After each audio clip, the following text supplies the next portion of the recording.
Hey guys, tonight we're going all the way back over 2,000 years to the soft, warm light before dawn in the royal palaces of ancient Persia. You're not a modern observer tonight. You are her, a royal woman of the Achaemenid Empire.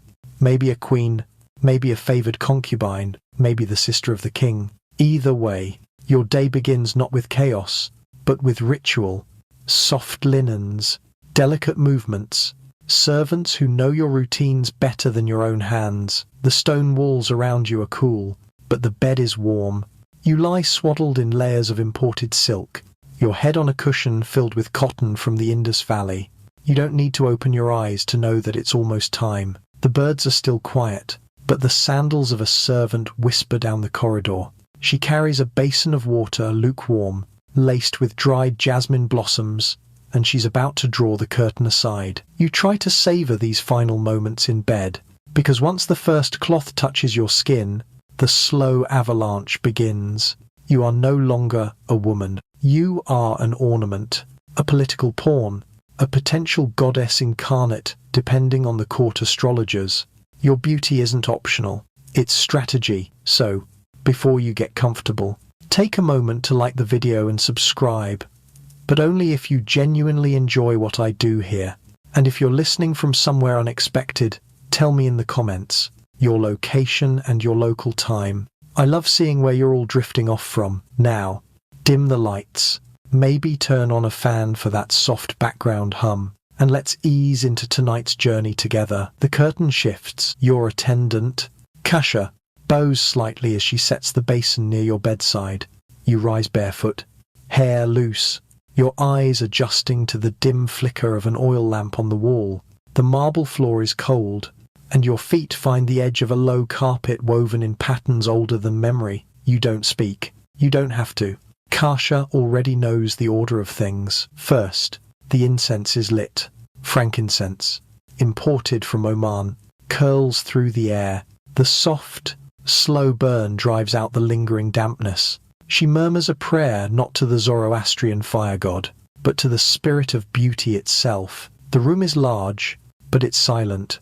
You're in a private suite reserved for royal women. Outside, in other chambers, dozens of others are beginning their own silent processions of grooming. But here, for now, the palace is yours. You sit on the edge of the bed. Kasha approaches with a copper bowl.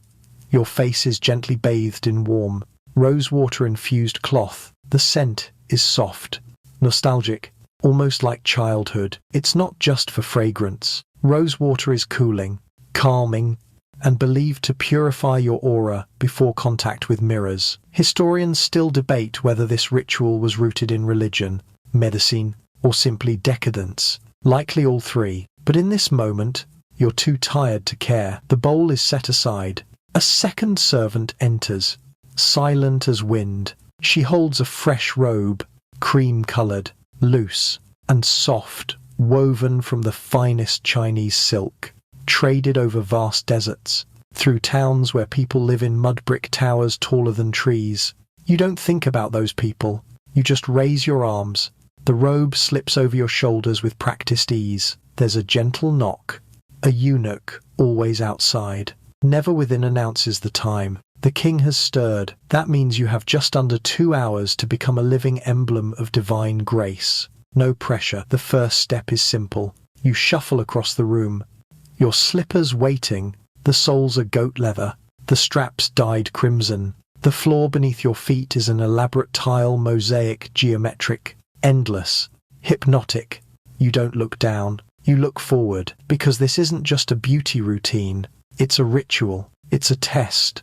Every morning is a soft war against the things that would make you seem ordinary, wrinkled, tired, replaceable. You reach the preparation room.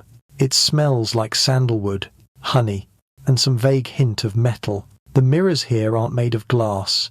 They're polished bronze discs, curved slightly. Your reflection is distorted, a little too narrow, a little too long, which honestly isn't the worst optical illusion before makeup. A tray awaits. On it, dried lotus petals, strands of saffron, almond paste, and something suspiciously sticky that you choose not to question. In the corner, an ivory stool, your throne for the next hour. You sit, let the transformation begin. It's funny, isn't it?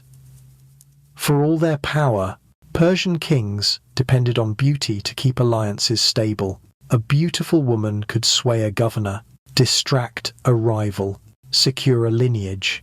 And yet, no one ever wrote down the exact steps you're about to take. The records show only fragments. Travel diaries, apothecary notes, gossips scratched onto pottery. And that's where you exist in the elegant gaps between history and myth. You lift your hands. Kasha begins to brush your fingers with oil. One by one, it's still quiet. But the palace is beginning to wake. The warmth of the rose water fades as you're guided into the next chamber. Here, the air is cooler, still tinged with sandalwood, but now sharpened by the metallic scent of bronze. This is where your cleansing truly begins at the royal wash basin. A ritual so familiar you could do it in your sleep. And maybe you have, once or twice. When the night before was particularly dramatic, the basin is low, carved from a single piece of pale stone veined with orange. It's smooth under your fingertips, cool even in the heat of summer. On either side, tall bronze kettles simmer over coal braziers. Attendants keep the water at the perfect temperature, never scalding, never lukewarm, just right, just how you like it. Of course, if you were someone else, you'd have to request such details, but not you. You're not merely royal, you are preferred, and being preferred means everything happens before you ask. You sit on a cushioned bench before the basin, a small embroidered towel draped across your lap. A servant steps forward, young, quick, nearly invisible, and begins to pour water slowly over your hands. Another brings in a jar of a honey-coloured gel made from pomegranate and tamarind. It smells tart, sweet, and strangely familiar. She dips 2 fingers into the paste and begins to massage it gently into your palms and fingers. The sound of water trickling into the basin is hypnotic. Like a forest stream, you close your eyes and listen, just for a moment, as the rhythm of hands and water starts to slow your heartbeat. The Achaemenid Persians didn't have modern soap, but what they did have were centuries of inherited knowledge about herbs, clays, oils, and minerals. You're not just cleansing the body, you're balancing its elements. Your attendants know this. They were trained to believe in it. And whether or not you believe it doesn't matter. What matters is that it feels good. As the tamarind paste loosens the dead skin from your hands, a second servant applies a chickpea-based scrub to your feet, ground fine, mixed with turmeric and milk. It feels grainy but not harsh. You catch a glimpse of yourself in the corner mirror. Your robe's hem is lifted slightly, your ankles exposed like a painting. There's something deeply ceremonial about it all. You're a living artifact being preserved. Historians still argue whether these morning cleansings were about hygiene, health, or spiritual purification. The answer, as usual, is probably yes to all three. The ritual moves to your face. A small cushion is placed behind your neck, and you tilt your head back into the waiting hands of an older woman named Pani. She's been in the palace longer than you have, longer than your mother before you. Perhaps she carries a carved wooden bowl filled with warm water and petals of blue lotus. Her fingers are precise, weathered, and impossibly gentle. She places a folded linen over your eyes and begins to bathe your face with small cloths dipped in the lotus infusion. You breathe it in, earthy, floral, faintly bitter. Outside, the courtyard is stirring. Somewhere, someone drops a silver platter, a clang, a curse. Not your concern. Inside, Pani hums a song with no words, just long vowels that seem to lull your skin into a trance. Your cheeks, forehead, chin, each dabbed, each pressed. The linen cloth over your eyes is changed, fresh, cooler. You're being readied not just for presentation, but for presence. The cleansing isn't rushed. Every movement takes time, and time itself seems to stretch and soften in this room. You feel your body become less yours and more like something being shaped like clay on a wheel, gently coaxed into perfection. A third servant approaches now with a long-handled, narrow jar. From it she pours an oil mixture: sesame, camphor, and a touch of crushed mint into her palm, then smooths it down your arms. The chill of the mint surprises you. You almost gasp. Almost. But you don't. That would break the mood. And breaking the mood is frowned upon. In Persian court culture, the line between beauty and ritual was always blurred. To cleanse your face was to cleanse your fate. To wash away sweat was to remove yesterday's omens. A court poet once wrote, "She does not sweat. She releases jasmine." That was obviously untrue. You know how much everyone sweats in summer, but still, it became the standard. And so, the basins were filled, the petals soaked, and the mornings, like this one, began in a cloud of fragrant steam and unrealistic expectations. You glance toward the far side of the chamber, where another royal woman, perhaps a cousin or rival, is undergoing her own ritual. She doesn't meet your eyes. She wouldn't dare. Her hair is longer than yours by only a finger's length. But that's enough for gossip. You file that detail away. It might matter later. Meanwhile, Kasha returns with a narrow brass wand. At the end is a dab of white clay. She marks a small dot at the center of your forehead. It cools immediately, soaking into your skin. This is said to balance heat in the body, but it's also a signal. It says you're still in the process, untouchable, mid-ritual, sacred, and you feel sacred in a way. Even if you know this is all a finely choreographed performance, passed down over generations, you can't help but surrender to it. Let the warm water and whispered chants carry you further into yourself. The basin has done its work. Your skin tingles, polished and sweet-smelling. You rise from the bench. Your robe is refastened. The towel is whisked away. The water is drained. The petals float briefly, then disappear. No applause, no acknowledgement. Just the soft shuffle of feet, preparing the next step. You take one last look at the steaming basin and think, strangely, that you might miss it tomorrow. You return to the central room, the one with the bronze mirrors and the ivory stool still warm from your wash. Your skin soft and gleaming like polished stone. The light filtering through the carved window slits is gentle now, tinged pink, brushing the walls with a kind of lazy optimism. You could almost imagine this will be a good day, but then you remember the real work is just beginning, because now comes the hair. You ease down onto the low stool. It creaks softly under your weight, a familiar sound, somehow comforting. Kasha stands behind you, lifting your damp hair carefully, almost reverently. Her fingers move like the windlight, constant, never quite pausing. She begins to separate the strands into sections, each one wrapped briefly around her knuckles before she smooths it with a comb carved from ivory. The teeth are wide and slightly curved, perfect for detangling without damage. This comb, by the way, once belonged to your grandmother, or at least that's what the servants say. It might be true, might be propaganda.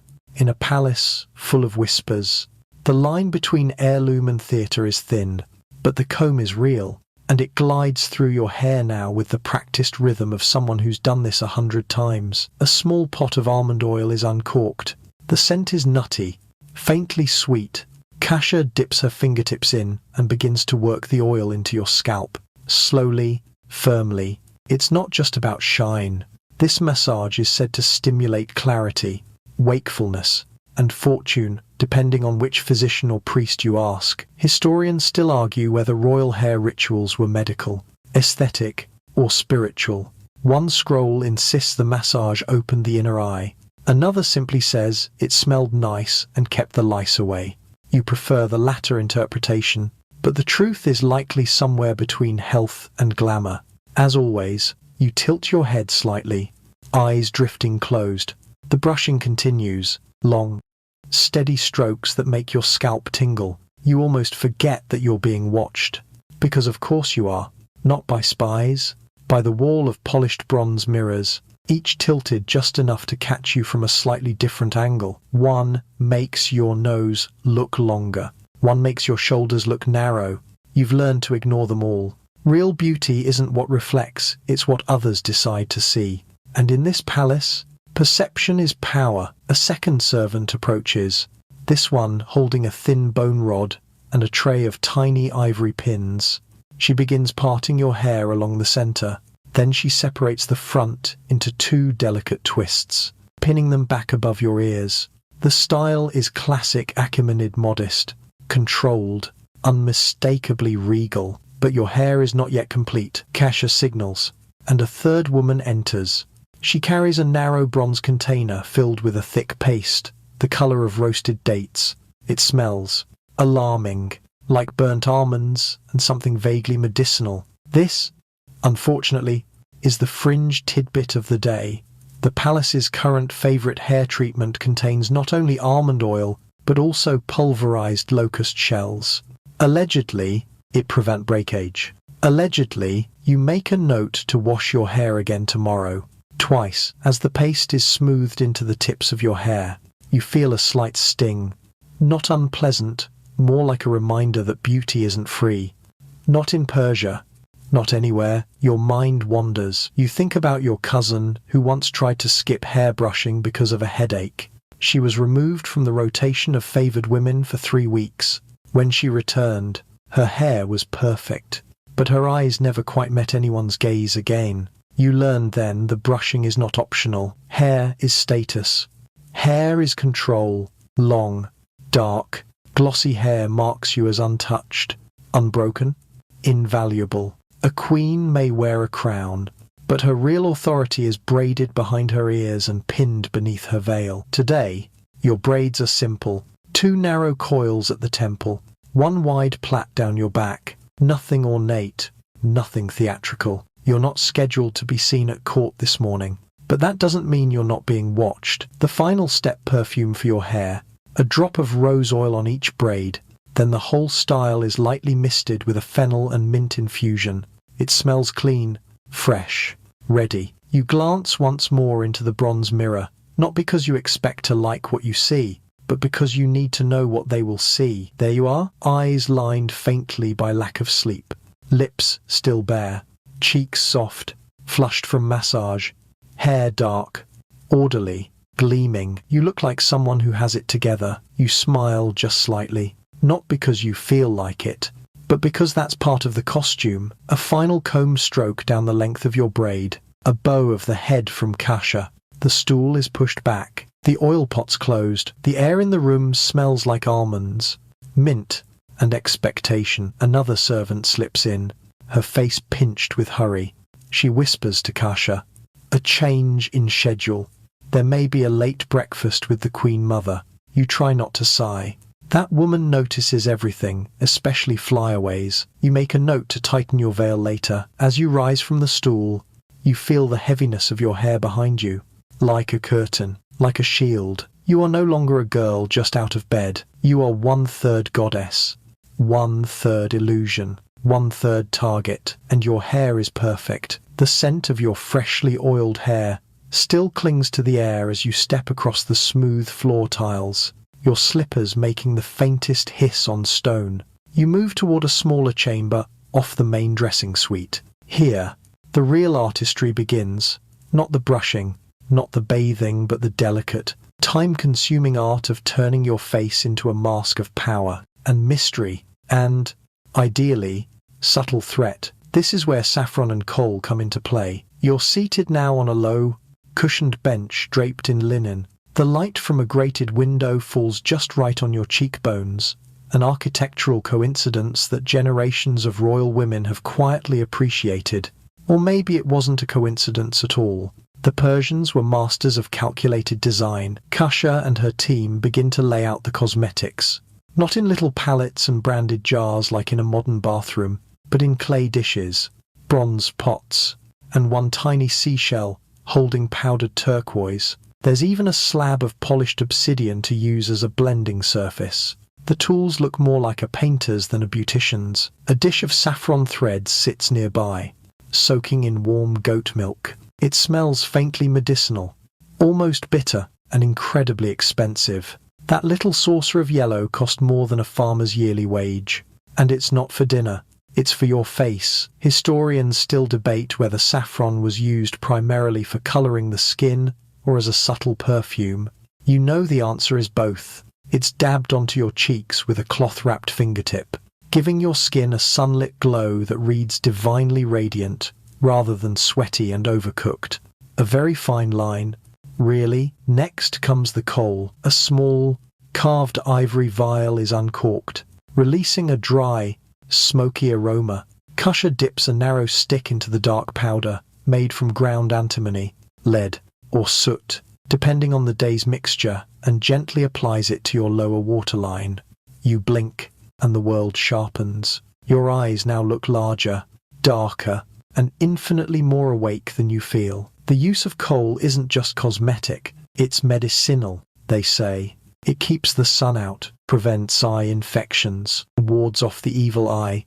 You try to believe that, especially the evil eye part. Some mornings, the liner stings a little. Today, it doesn't. Today, the coal glides on like silk.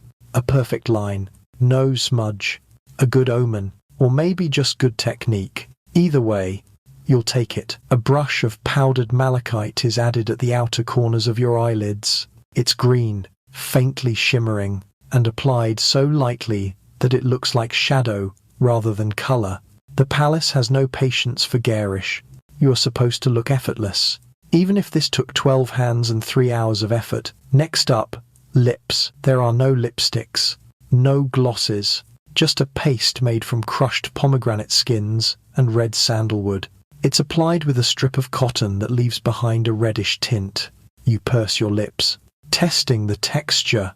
It tastes earthy, slightly sweet, not unpleasant. You catch your reflection again in the bronze mirror. Your face is beginning to emerge, still yours, but elevated. A version of you the world can respect, or fear, or at least discuss over dried dates in the hallways. But there's one more step, a quirky favorite. Charcoal dust mixed with rosewater is gently tapped under your chin.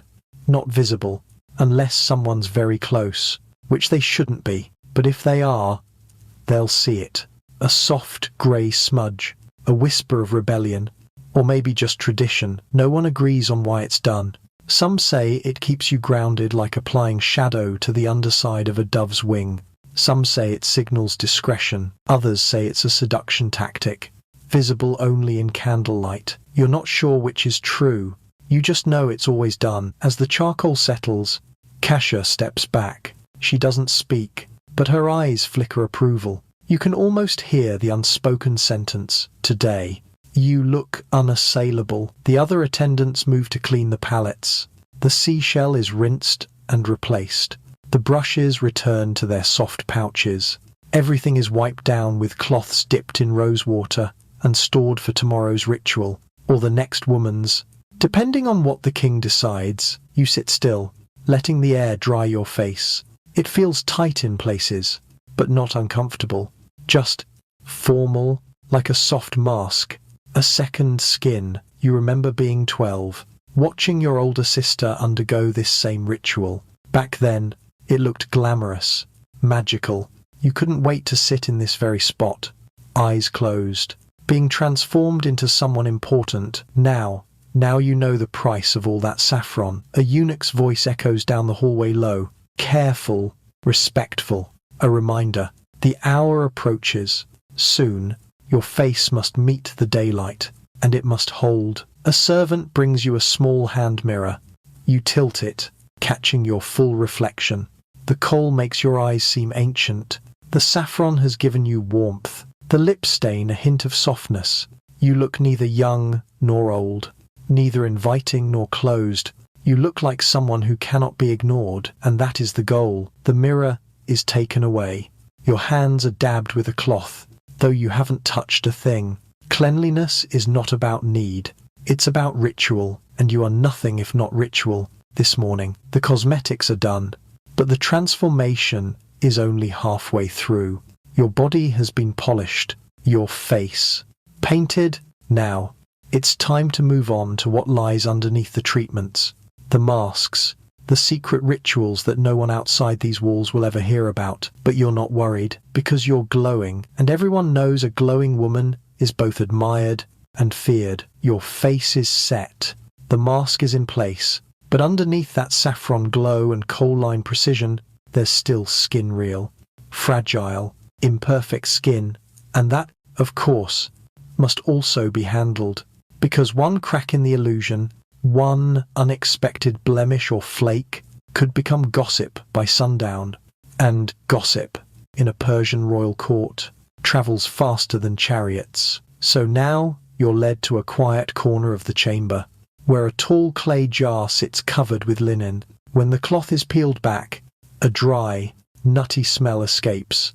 Inside is a fine, yellowish powder roasted chickpea flour, or as it's called here, besan. No soap, no gels, just this. And it works, at least according to Kasha, who scoops a handful into a shallow bowl and mixes it with a splash of rosewater and a squeeze of fresh lemon. The paste forms quickly, thick and beige, like batter for a cake you'll never eat. She dips her fingers in, tests the texture, and nods. Ready, you sit, spine straight, and allow her to begin. She starts at your neck, spreading the paste upward with circular motions. It smells faintly sweet, the lemon just strong enough to sting if it catches a scratch. You try not to wince. The scrubbing is gentle, but thorough, designed to remove dead skin. Yes, but also yesterday's energy, yesterday's failures. The paste catches on your jawline. It dries almost instantly in the dry Persian air. You've done this 100 times, maybe more. But still, each application feels slightly different. Some mornings, it's a comfort. Others, a reminder. Today, it feels like armor. Historians still debate whether chickpea flour was chosen for its medicinal properties or because it was simply cheap and effective. In your case, it's neither. You're using flour from a specific region far north, near the Caspian, because that particular type is said to leave the skin moon smooth. Whatever that means, after the paste sets, it's gently rubbed off with a coarse linen cloth. The friction is real, not painful, but not relaxing either. Your skin flushes slightly as the mask crumbles off. You imagine flakes of insecurity being wiped away with it. Dramatic. Maybe, but it helps. Now comes the milk. A bowl of warm goat milk, infused with saffron and ground almond, is brought forward. Kasha dips a cotton strip into the mixture and begins dabbing it over your cheeks, your collarbone, the tops of your hands. The milk seeps into your pores, cooling the heat left behind by the chickpea scrub. You can almost feel your skin exhale. The scent is comforting, familiar, like your childhood nursemaid's lap on hot afternoons, or the offerings left in the temple shrine that only the high priestesses were allowed to eat. You close your eyes. You imagine the thousands of women who've sat in this same room before you, their names mostly forgotten, their skin polished with the same ingredients, their bodies wrapped in the same silent expectations.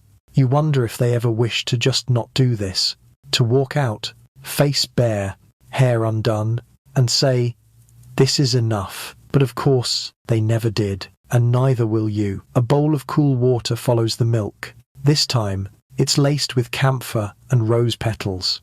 It smells sharp and soft at the same time. The cloth dabs again. The heat fades. Your skin, now clean to its deepest layer, feels raw in the quietest way. There's a mirror nearby. You don't look. Instead, you extend your arms, because it's not just the face that must glow. Your forearms are next scrubbed gently with a paste made of rice flour and pomegranate peel. The servants work quickly, in practiced coordination. One massages, the other wipes. The bowl is passed. The cloth is folded. You're a statue being revealed from beneath centuries of dust. It's funny. No one outside this chamber will ever know this happened.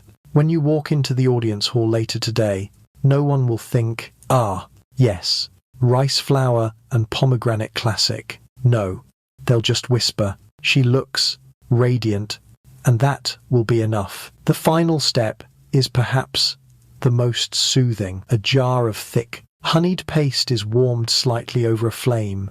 It's made from sesame oil, beeswax, and a whisper of lavender.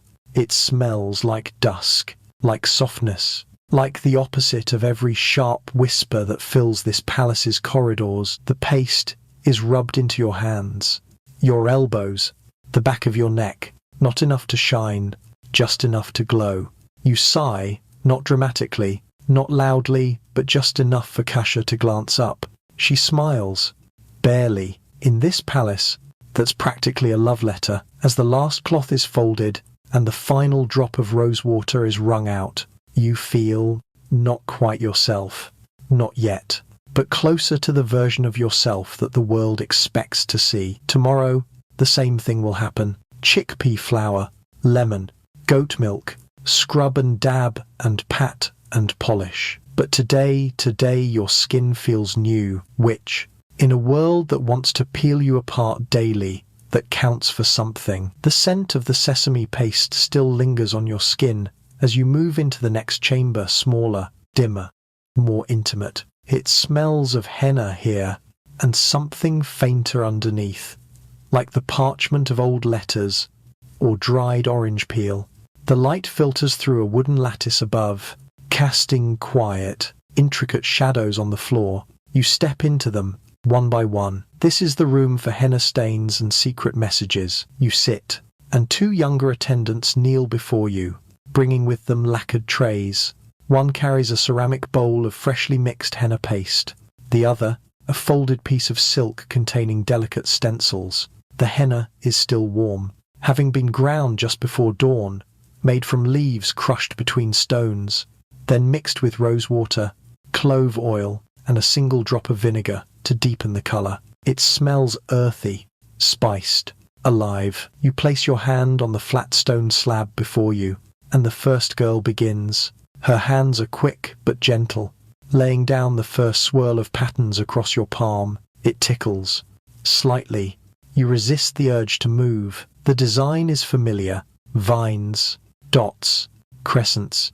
They'll say it's decorative, just ornament. But you know better, because hidden inside the vines are tiny deviations, an extra curve here, an asymmetric dot there, patterns that don't belong, that speak a silent language only other women might notice. Henna, after all, isn't always just pretty. Sometimes it's a form of whispering. Historians still argue whether royal henna designs carried secret meanings, love messages, political warnings, maybe even religious commentary. The written record is thin, but oral histories, passed from grandmother to granddaughter, say otherwise. Take that zigzag they just painted at the edge of your thumb. To most, it's meaningless. But in certain circles, it says I remember. Remember what? Well, that depends on the fingers that wear it. Today's pattern carries a subtle message of protection. You requested it quietly last night, without words. And now it's appearing, dot by dot, curl by curl, across your skin. The paste dries quickly in the dry air. A servant fans your hand with a folded reed fan while the other moves to your feet. Yes, feet. The soles are covered. Too. The darkest stains come there, hidden, except when you walk barefoot, or when your skirts lift slightly as you climb palace steps. And yet, they always stain the skin like firelight trapped under the surface. Some women prefer flowers, others, geometric designs. You ask for peacock feathers on your heels. A personal joke. Really, you're not a peacock, you're a falcon, if anything. But no one in the harem would dare say otherwise. The fan beats softly. The scent of cloves rises. You can feel the paste tighten. A bowl of lemon juice mixed with sugar is brought out next. The mixture is dabbed over the drying henna to darken the final colour. It feels cool, sticky, a little absurd, like you're being glazed for display. You remember one of your cousins, years ago, who tried to use crushed beetroot instead of henna. The colour was vivid. Yes, but the stain didn't last. Her palms faded within hours. Her efforts gone with one wash. She never tried again. Because here, permanence is everything. There's a superstition tied to henna. If it stains dark, it means you're loved. If it stains pale, something's been lost. You don't believe in it. Not really. But you still hold your breath each time the paste flakes off, watching for that deep, burnished orange. That proof. You lift your hand, now stiff with the dried design. The youngest servant offers a linen glove to protect it as it sets. You slide it on carefully. It's embroidered with gold thread, not for beauty, but to signal, do not touch. There are no spoken rules about when a royal woman's henna is being set. But no one touches a gloved hand in the palace. Not even the Queen Mother, not even the King. The feet are next. You recline slightly as the stencils are reapplied. Another layer of paste. This time, a more intricate set of motifs is used. Circles inside circles. A labyrinth of shapes. Your soles will carry a map no one sees, but you'll walk on it all the same. You think of the stories told in the baths, of one woman who included coded prayers in her designs, evading even the high priests. Of another who marked her palms with lines mimicking constellations, believing the stars would bless her decisions. Maybe it's nonsense. Maybe not. You once wore a message written in henna that only your sister could read. One word, curled into the base of your thumb. Wait, she never said anything, but her hand squeezed yours tightly that night. The memories stick like the paste to your skin. After both hands and feet are done, you're left to sit in stillness. The fan hums. A bowl of sweet sherbet is offered pomegranate. Chilled. You sip. Slowly. The cold cuts through the warm air. For a moment, everything is still. The world outside this chamber does not exist. The doors remain closed. The servants sit, silently waiting. You are suspended in a quiet between layers. The you who rose from bed, and the you who will walk into the hall. Face painted, skin glowing, palms etched with unspoken histories. You flex your fingers slightly. The paste cracks. Tiny fragments fall to the floor.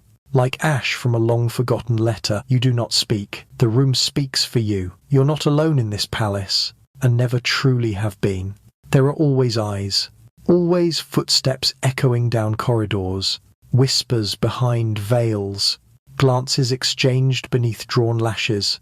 So, while your henna sets and the scent of cloves clings to your skin, another ritual is already being prepared behind the thin curtain near the archway. Eyebrow threading at dawn, you hear it before you feel it. A servant testing the tautness of the cotton thread. The sound is faint, like the snapping of silk between fingers. You exhale slowly. This part always stings a little. You're reclined now on a low divan, head tilted back over a bolstered cushion. The servant, her name is Serene, and she's the only one you allow to do this, approaches with quiet precision. She is perhaps older than you, perhaps younger. It's hard to tell. Her eyes are always calm, steady. She never flinches. Even when you do, she begins. The thread is looped, twisted, and snapped against the skin, pulling one hair at a time. Tiny, sharp tugs, not unbearable, but never pleasant. You keep your expression blank. You've had years of practice. There are no mirrors this time. Just sensation. A pluck near the inner corner of your brow.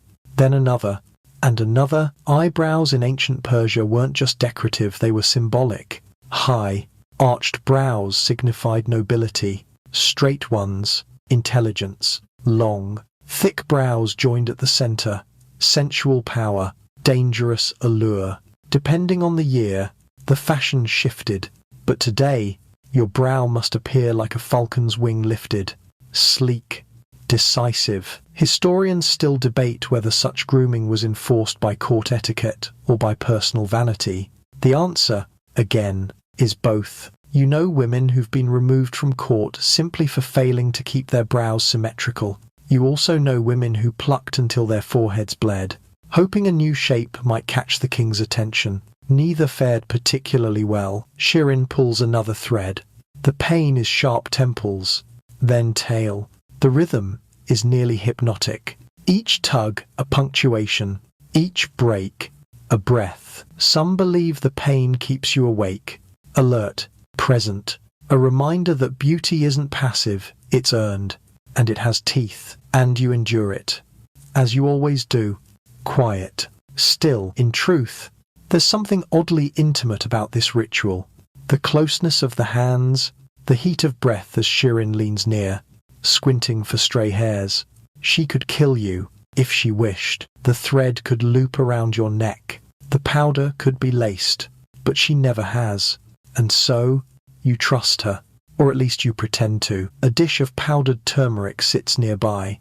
Once the threading is done, she dips her fingers and presses a bit of the powder along the fresh skin beneath your brows. It stings for a moment, antiseptic, healing.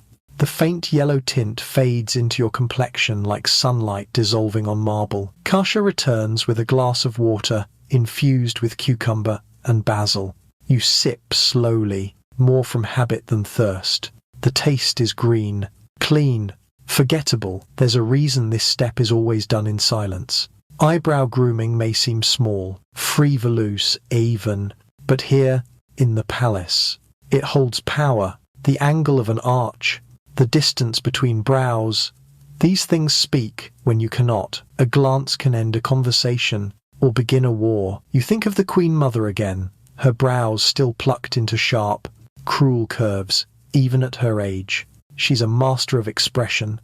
A single look from her has ended banquets, silenced servants, banished cousins. You're not there yet, but your tools are being sharpened, and this is one of them. When Serene finishes, she bows without speaking. Her hands are wiped on a lemon-scented cloth. The thread is discarded into a ceramic dish never reused. Bad luck, they say, to keep a thread soaked in another's pain. You run your fingers just under your brow bone. Smooth, clean. A soft ache lingers, but it's satisfying, like pressure released from a joint, like the quiet after a storm. A eunuch's bell sounds faintly in the distance. 3 chimes. 1 hour left before the royal household's public stirrings begin. That's both more time than it sounds, and far less than you'd like. You rise. The thread is gone, but the lines it's left behind are sharp, elegant, calculated, just like you. You're halfway between sculpture and human, now skin-powdered, brows carved, fingers stained in messages only other women might read. But there's still more.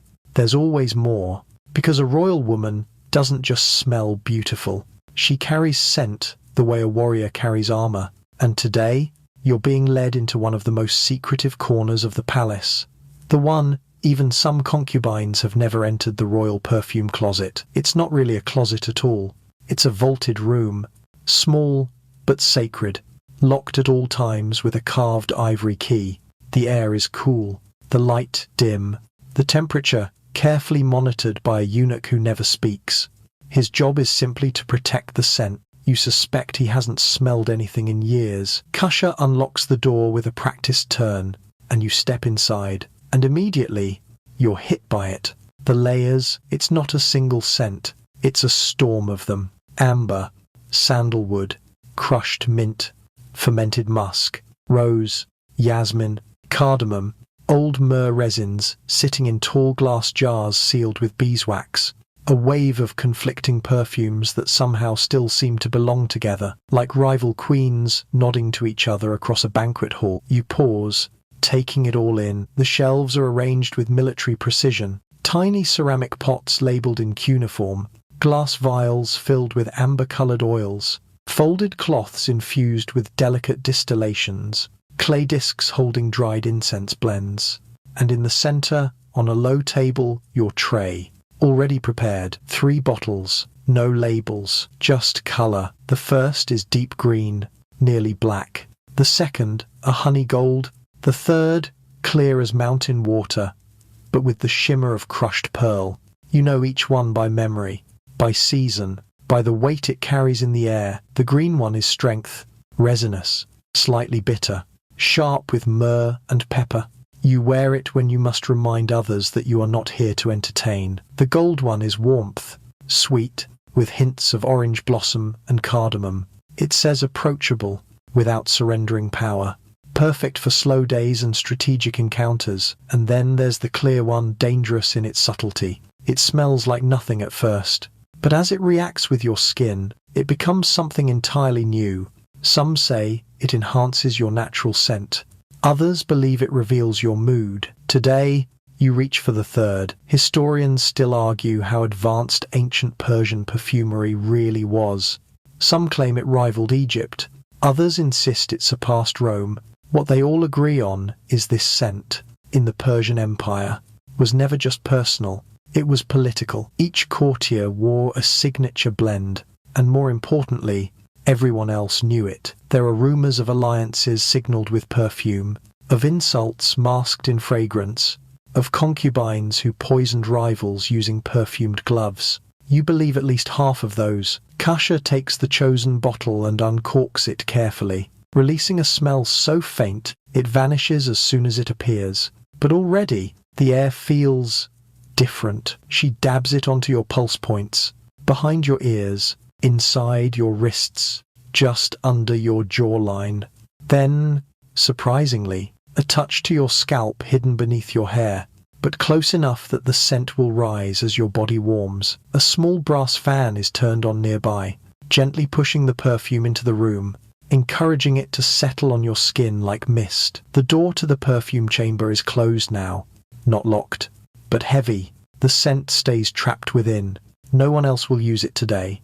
That bottle will be resealed, marked as opened, and set aside until the next moon. You sit for a moment, allowing the scent to find you, to become you. You think of your mother, who always smelled of saffron and salt, and of your aunt, who wore only violet water and iron gall ink, her scent a walking contradiction. You think of that girl who used to reapply her perfume 3 times before court, convinced her fading scent was why the king never called on her again. You wonder what you'll smell like when you're old, if you'll still have access to this room, if anyone will still prepare your tray, if your skin will still remember how to carry these strange, invisible things. The eunuch outside knocks once a soft, almost imperceptible tap. Time is passing. Even perfume has its schedule. Kasha reseals the bottle, bows her head, and turns to the final step, the clothing ritual. But before you stand, you take one last deep inhale of the room around you. The perfume you wear today will outlast your words. It will follow behind you like a shadow. It will announce you before you arrive and linger long after you're gone. That, more than any gem, is your true signature. You step back into the dressing chamber with the scent of that elusive perfume still clinging to your skin, soft now, almost ghostly. You feel taller, more composed, until Kasha turns to you with a bowl you very much hoped she'd forget. She didn't. Inside the bowl is a thick, earthy paste, greyish, fibrous, and suspiciously pungent. You recognize it immediately. Everyone does. It's crocodile dung. Yes, really. You force your face to remain neutral as the bowl is placed on the low lacquer table beside you. A thin spatula made of carved horn rests inside. Another servant enters behind her, holding a fan, not for you, but for the smell. Merciful, it's said to be protective, not just against disease or sunburn, but also envy, jealousy, the evil eye. Some women believe the paste creates a barrier, physical and spiritual, between the skin and anything harmful. You personally suspect it was invented by someone with a twisted sense of humor. But tradition doesn't bend to comfort. Historians still argue whether the use of animal-based treatments like this was rooted in medical superstition, spiritual protection, or sheer imperial indulgence. You suspect it's all three. Because if a woman in the palace once claimed her face glowed like moonlight thanks to crocodile dung, then everyone else had to pretend to believe her, and then copy her. Kasha stirs the paste with a flat paddle and begins to apply a thin layer to the soles of your feet. It's cool, not unpleasant, but the smell is what ruins the illusion. Even with rose oil burning nearby and 2 servants waving sandalwood-scented fans, the swampy undertone persists. It clings to the air like a memory no one wants to recall. You once asked a physician if this treatment actually did anything. He just smiled and said, "No crocodile has ever had a sunburn." Useful. Still, the application continues. Not just the feet, your upper arms, shoulders, and back of the neck all receive a thin smear. Not visible under clothing, but there nonetheless. Invisible armor. And here's the strangest part: it works. Not in the medical sense, but in the mental one. The moment the paste cools on your skin, something shifts. You feel wrapped in something primal, untouchable, like you're carrying the wildness of the Nile on your body. This is not beauty, it's power in disguise. Another servant steps forward with a strip of cloth soaked in lemon water. She uses it to wipe your hands just in case any residue lingers. You can't risk touching silk with those fingers. Not yet. You glance to your side, Another royal woman is receiving the same treatment. She's younger, nervous. Her eyes flicker to you. Then, down. Her bowl smells stronger than yours. You wince in sympathy, or maybe superiority. The bowl is covered and taken away. You hope it's the last you'll see of it today. And now, your skin is prepped, sealed, protected. The perfume is set. The henna is drying beneath its protective gloves. And the crocodile dung, well, it's doing something. You're sure. You stretch slightly, feeling the pace tighten on your shoulders. It's oddly grounding, humbling, even a reminder that no matter how much gold you wear or how many poems are written about your eyes, someone still smeared animal droppings on your back this morning. Keeps the ego in check. The air in the chamber grows warmer. Outside, you hear the faint hum of the palace awakening, a conch shell blown in the outer court, a gardener sweeping gravel, a eunuch directing kitchen boys. You are halfway transformed, and under all the polish and paint and scent and silk, your skin is now a battlefield. Rosewater and dung, saffron and soot, all layered into a silent declaration. You are untouchable. Not because you were born that way, because you've been turned into it morning by meticulous mourning, and no one dares to interrupt a woman wearing crocodile armor. The worst of it is over. You've survived the chickpea flour, the threading, the crocodile dung, which means you've earned the reward that comes next. Your favorite moment in the morning ritual, jewels before breakfast. It begins with the opening of a chest, not a small jewelry box. No, this is a cedarwood trunk the size of a child, carved with interlocking patterns and inlaid with thin ribbons of gold. Its hinges creak slightly more from ceremony than age, and inside, resting on folded layers of velvet, is the quiet chaos of power made wearable. Kasha kneels beside it, gloved hands already reaching for the tray within. You watch the contents rise into view like sunlight breaking over mountaintops. A mirror framed in lapis lazuli, a silver box containing gemstone-studded hairpins, bangles coiled like serpents, and a delicate chain so fine it looks like breath caught in metal. You don't choose the jewels. That would be too direct, too assertive. Instead, you allow Kasha to present options. Today's tray leans toward restraint. No peacock crowns, no earrings heavy enough to tilt your head. Just 5 pieces, 2 bangles, 1 nose pin, a wide belt of beaten gold, and a mirror. You pick up the mirror first. It's not glass, it's polished tin, cloudy at the edges, and warped just enough to make your face seem slightly otherworldly. The frame is carved with tiny lions chasing ibexes, an ancient motif for female cunning. You look into it not to check your face, but to see what version of yourself is being summoned this morning. She looks alert, slightly amused, like she knows something no one else in the room does. Perfect. Kasha fastens the bangles to your wrists. They're thin but dense, studded with tiny rubies arranged like pomegranate seeds. You lift your arm and listen. They make no sound. That's deliberate. Royal women don't jingle, they glide. Next, the belt. It sits just below your ribs, over your underrobe, cinching your silhouette into a gentle curve.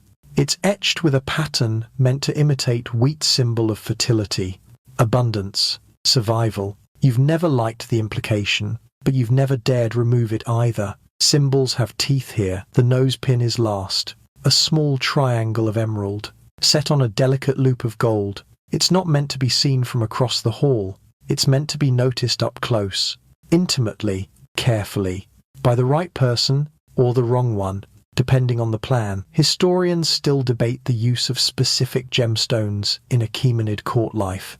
Some say lapis was worn only by priestesses.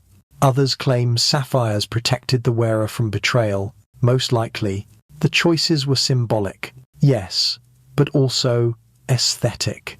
Blue looked good on brown skin. Gold caught the light in palace corridors. Emeralds gave you an edge. You take a breath, adjusting to the new weight. There's something profoundly anchoring about wearing gold. Not just because it's heavy, but because it means something. It means you've been trusted with power, or at least the illusion of it. Each piece you wear was once worn by someone else. A queen, a concubine, a rival, maybe even a traitor.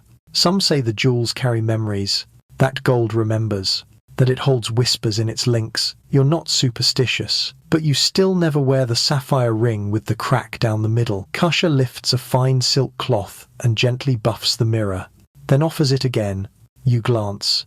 The emerald nose pin catches the light just enough. The bangles sit flush against your wrist.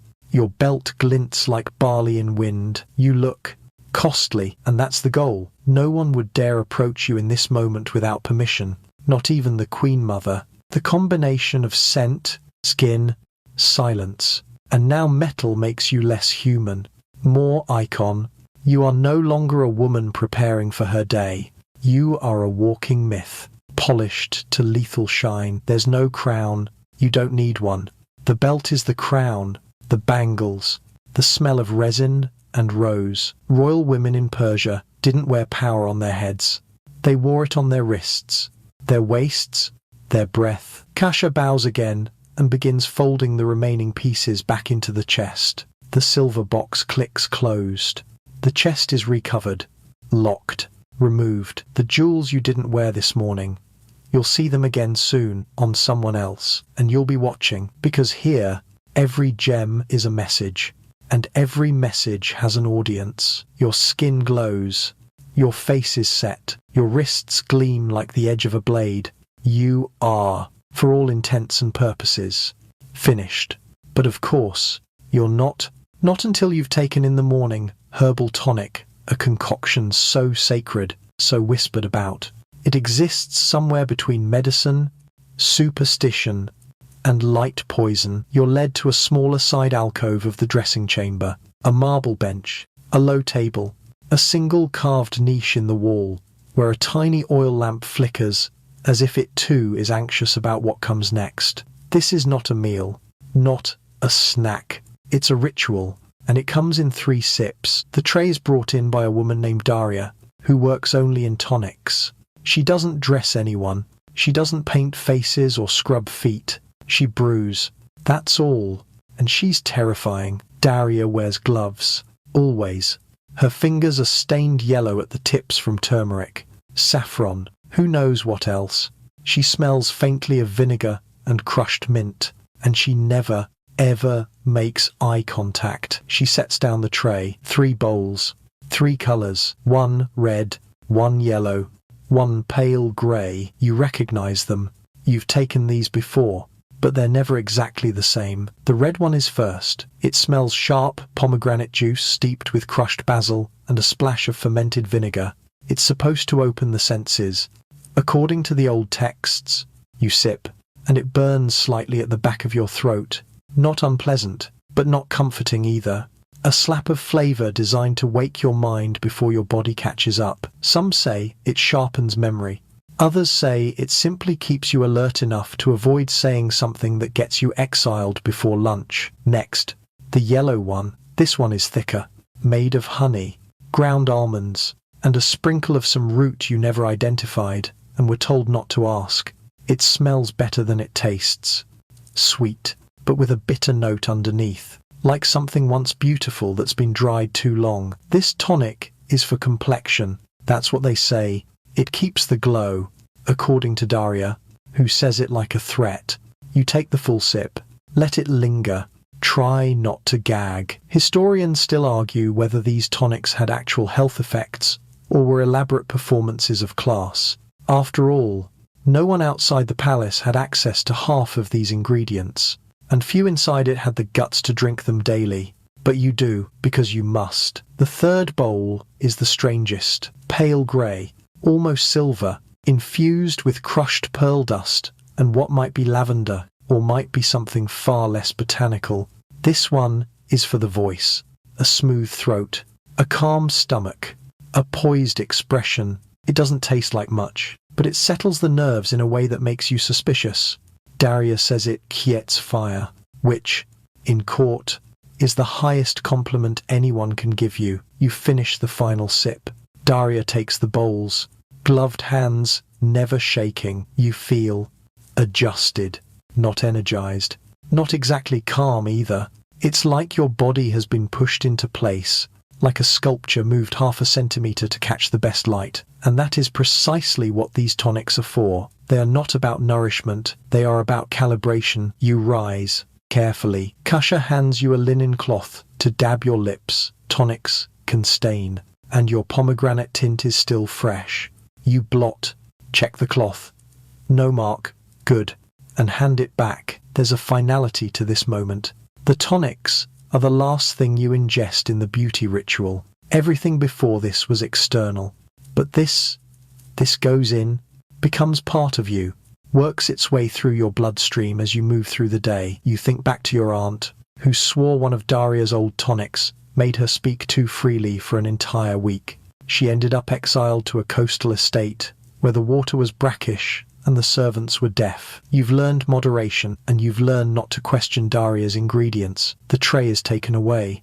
The lamp in the wall niche flickers, then steadies. You are now inside and out composed, polished, correct, which, in the Persian court, is the same as saying armed. You've been perfumed, painted, and powdered. Your bloodstream now carries almonds, vinegar, and whatever magic Daria smuggled into that third tonic. You'd think that would be enough, that you could now don your robes, lift your chin, and glide into the day's obligations. But no, not without them, because now you enter the next room, dim and strangely hushed, where a half-circle of women already await your arrival. They are the ones with no titles, no ambitions, and no stories of their own. Their only role in the palace is to attend to the bodies of others. They are known, in whispers, as the servants of the mirror. There are 6 of them this morning, all veiled in fine gauze, their hands stained faintly with saffron and rose pigment, their eyes lined not for beauty, but for focus. Each has a job, and each knows her place. You step forward onto the center platform, a circular dais covered in linen.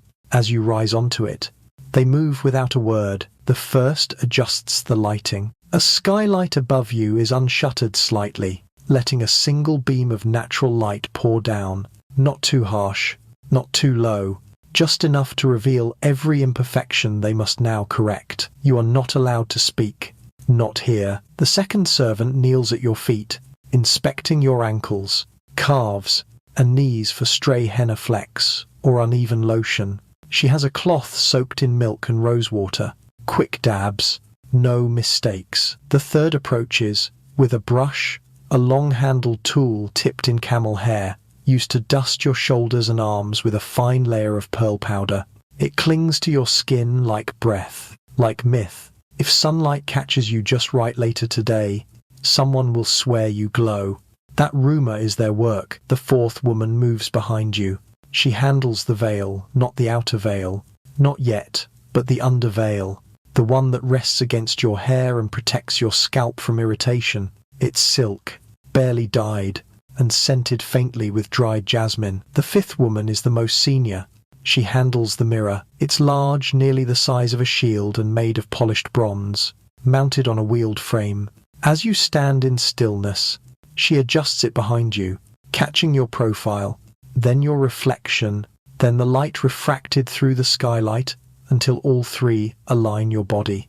Your reflection, your myth. You have to admit, it's beautiful. The 6th woman does nothing, at least not visibly. She stands off to the side, holding a ledger. She records everything, the time each servant begins, the ingredients used on your skin, the placement of your jewelry, even the color palette of your face. Historians rarely speak of her, but she knows more secrets than anyone in this palace. She nods now, silently. Permission to continue. Karsha steps forward with a brush dipped in something faintly pink. Crushed rose petals blended with a paste of barley and water. The mixture is applied to the apples of your cheeks and down toward the jawline.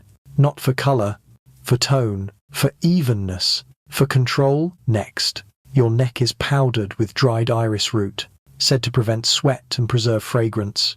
It smells like dust and violets. Odd, but not unpleasant. One of the mirror servants brings a cloth infused with clove oil and gently pats it under your arms. You've never had body odor in your life, but that's not the point. Smell must never be allowed to become human. Historians still debate whether this level of bodily scrutiny was common or reserved only for those closest to the throne? The truth is, no one really knows, because these women never wrote anything down. They weren't meant to. Their hands passed the rituals forward, one to the next. Like sacred music, the mirror is turned slightly. You see your own eyes watching back at you. They look different now, not because of coal or powder, but because of what they've survived. You remember the first time you stood on this platform, younger, uncertain. The pearl powder made you sneeze. You apologized. You never apologized again, because now you understand this isn't pampering, it's preparation. A palace woman is always on stage. Always. Even if no one's watching, she must act as if they are. And even if everyone is watching, she must pretend she doesn't notice. One of the servants dabs a final hint of violet-scented balm onto your earlobes. Another smooths the collar of your robe. Another places a dot of gold leaf just beneath your bottom lip. An old trick from Babylon said to distract the eye and draw attention to your voice. The mirror is turned once more. Now it reflects the back of your head. Hair perfect. Henna still setting.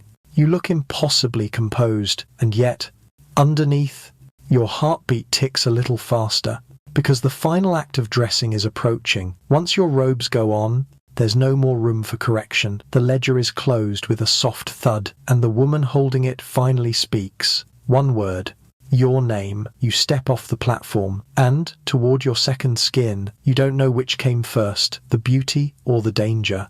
Maybe they always came together. Maybe, in the palace, they were never separate things at all. Because here, the brighter you shine, the sharper your shadow becomes. And no part of the morning ritual makes that clearer than what comes next. Cosmetic politics. It begins not with makeup but with absence. There's no one else in this room, yet you're not alone. You can feel them, other women behind screens, across courtyards, down hallways, all of them engaged in the same routines. All of them applying powder and colour and scent. All of them calculating. You pick up a small bronze dish inside it. Crushed safflower pigment, you're told it's meant for the cheeks, though it can double as lip tint or eyeshadow depending on what kind of message you want to send. Today, you choose not to use it, and that, right there, is your first move, because not wearing colour is as much a strategy as wearing too much. Subtle choices speak volumes. A pale cheek says, I've had a quiet morning. A flushed one says, I've been laughing, perhaps with someone important. And a painted one, that can mean everything from I'm trying to I'm winning. This game isn't spoken about. No one would dare, but you all play it. You remember when Serene, one of the lesser wives, wore too much rouge to a midday ceremony? Everyone noticed. No one said anything. But 3 days later, she was reassigned to a villa near the Caspian. Lovely place. Terrible distance. Historians still argue whether beauty in royal Persian courts functioned as diplomacy or dominance. In truth, it was both. To look good was to be respected, but to look too good, that was a threat. Karsha steps closer now with a delicate brush, a squirrel hair fan for applying just the thinnest dusting of powder across your forehead and temples. You nod once, she sweeps it gently, creating a barely perceptible matte finish. A touch too much, and it would say you were trying to hide sweat.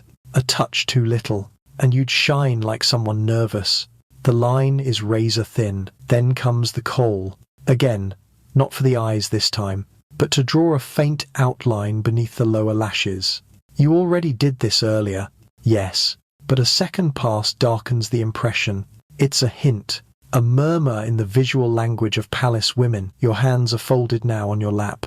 Your bangles don't clink. You are a still pool, reflecting power, not radiating it. Across the courtyard, you see another woman being prepared. She's older, a former favourite, perhaps 35, ancient by palace standards. Her lips are being stained dark, nearly plum. You raise a single brow. Bold choice.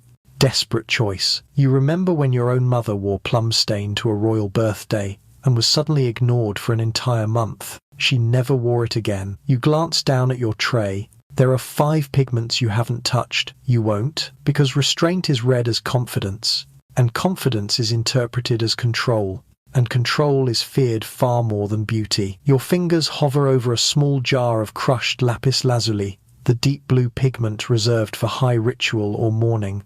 You almost open it, almost, but you stop.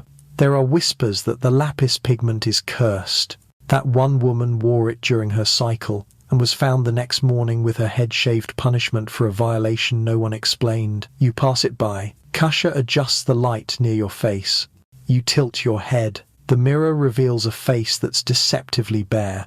Soft rose at the lips, warm brown across the lids. Nothing that draws attention, which is, of course, why it will. Cosmetic politics require anticipation. Who will be in the audience hall today? The Queen Mother, the youngest concubine, a foreign emissary. You have to guess, predict. Dress not for how you feel, but for how others will decode you. You once wore orange pigment to an autumn festival, and the whispers began immediately. She's trying to mimic the Queen Mother's colours. That wasn't your intention, but it didn't matter. Perception is the only currency that counts. Kasha brings a final jar, a tiny thing, capped in ivory. Inside is a shimmer powder made from crushed pearls and cornstarch. It's meant to be brushed across the collarbones, just enough to catch a glimmer as you turn your head, a suggestion of vitality, of elegance, of being very much alive. You nod. She applies it. Light as a feather. You think of the others now. The silent war of powders and pastes, the way you'll all file into the same corridor later today. Faces painted like mosaics, each pretending none of it matters. You wonder who will win today, or, more dangerously, who will try, because in this palace, beauty is never just adornment. It's a weapon, it's a language, and you are fluent. Now that the politics have been applied as carefully as the pigments, it's time for the more literal armor, the real preparation for the battlefield that is the royal court. You rise from the cushioned stool and step into the largest dressing alcove, where your garments are laid out in hushed reverence. This morning, you'll be wrapped in silken layers and veils, but not just for beauty, for strategy and for protection. Two servants approach carrying the underrobe. It's soft, undyed, nearly translucent, woven from the finest Chinese silk, traded across mountain passes and deserts by men who have never seen a woman like you, never touched the materials they transport. It slips over your head like water, whispering against your skin. You stand still as they begin wrapping the inner layers. 1, 2, then 3 long panels of dyed fabric. The first, the colour of river clay. The second, saffron yellow. The third, pale sky blue. Each layer is pinned and folded with care. They must fall just right, not to reveal the shape of your body, but to suggest it exists. Modesty in the Persian court wasn't about hiding. It was about controlling the terms of revelation. The next layer is heavier deep wine red, embroidered with gold thread in the shape of date palms. It's lined with wool for warmth, but trimmed in linen for breathability. Persian clothing was functional, as well as beautiful, crafted for long, hot walks through colonnaded halls and sudden shifts in court temperature. Historians still argue over whether women chose their colours or were assigned them by seniority, astrology, or mood. Some scrolls suggest different shades signaled different relationships to the king.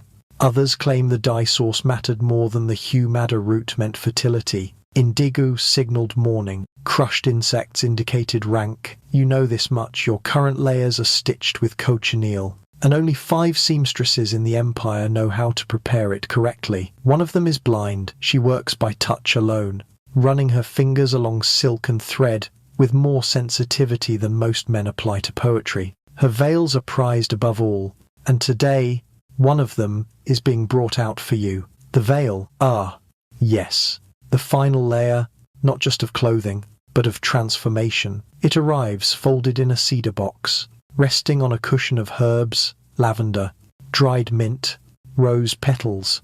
As the lid is lifted, the scent rises like a sigh. The fabric is almost invisible, so sheer it floats on air, and yet it catches the light like dew on spider silk. The embroidery is so fine it could be mistaken for cracks in glass. You know how much it cost. More than some generals' lives, the veil is placed over your head by two attendants, each standing on either side. It settles across your hair, drapes behind your shoulders, and falls gently across your collarbones. A third servant moves behind you to pin it with a clasp, shaped like a lion biting a crescent moon. This particular clasp is meaningful. It was gifted to you by the Queen Mother 2 years ago. She hasn't mentioned it since, but she'll notice if you wear it, and she'll notice if you don't. Everything here means something, and everything that means something can be used against you. One final sash is wrapped across your waist, narrow, silver-threaded, with a knot that falls to the left hip, not the right, never the right. That side is reserved for wives. You are not a wife, yet the mirror is brought again. You look at yourself, now veiled, robed, clasped, sashed, layered, and almost invisible. And yet, this is the most dangerous version of you. There is something disarming about veils. Outsiders often mistake them for submission, softness. But within the palace, they're understood for what they really are: armor. Because behind the veil, you can watch without being watched. You can smile without showing teeth. You can move past enemies without blinking. And most importantly, you can be read however you want to be. Today, you choose mystery. You adjust the veil slightly so it casts a faint shadow across your mouth, enough to suggest contemplation, restraint, maybe even grief. That will give the gossip something to chew on. Kasha stands back now, looking you over like a painter, reviewing a nearly finished canvas. There is nothing more to add, but there is still one thing to choose: your scent. Again, because every layer has a scent, and veils carry their own. A final sachet is slipped into the folds of your underrobe: dried quince, a pinch of cinnamon, a scrap of violet-dyed cloth. As you walk, the warmth of your body will release the aroma. You are now a full composition, no longer a person, a presence. The veil has been pinned, the sash is tied, the sachet of quince and violet is warming slowly at your waist. You are nearly done, nearly ready, nearly invulnerable. But in the Persian court, where nothing is said plainly and few messages are spoken aloud, there is still one final choice: to make a choice that determines how everyone will interpret you before you've said a single word. The language of sense. You return once more to the tray Kasha laid out earlier. The 3 small clay bowls sit there, now gently warmed by proximity to your skin. And though your perfume was already applied earlier, carefully dabbed on the pulse points and behind the ears, these new blends are not about you. They are about what you want people to feel about you, and more importantly, what you want them to assume. Because while the earlier perfume was neutral and subtle, crafted to elevate your natural scent without giving away intention, this step is specific and strategic. A secondary scent, layered into the fabric of your sleeves and robe hems, will accompany you like a silent translator, one that whispers on your behalf to those who are always listening for things left unsaid. The first bowl contains smokewood and cardamom, ground into a paste and thinned with saffron oil. It's warm, spicy, nostalgic, the kind of scent that reminds older courtiers of their mothers and younger ones of summer festivals. Wearing it says, "I am familiar, safe, beloved." That can be useful, especially when walking into a tense breakfast with the Queen Mother. The second bowl holds cedar, crushed fig leaf, and black myrrh, heavy, cloaked.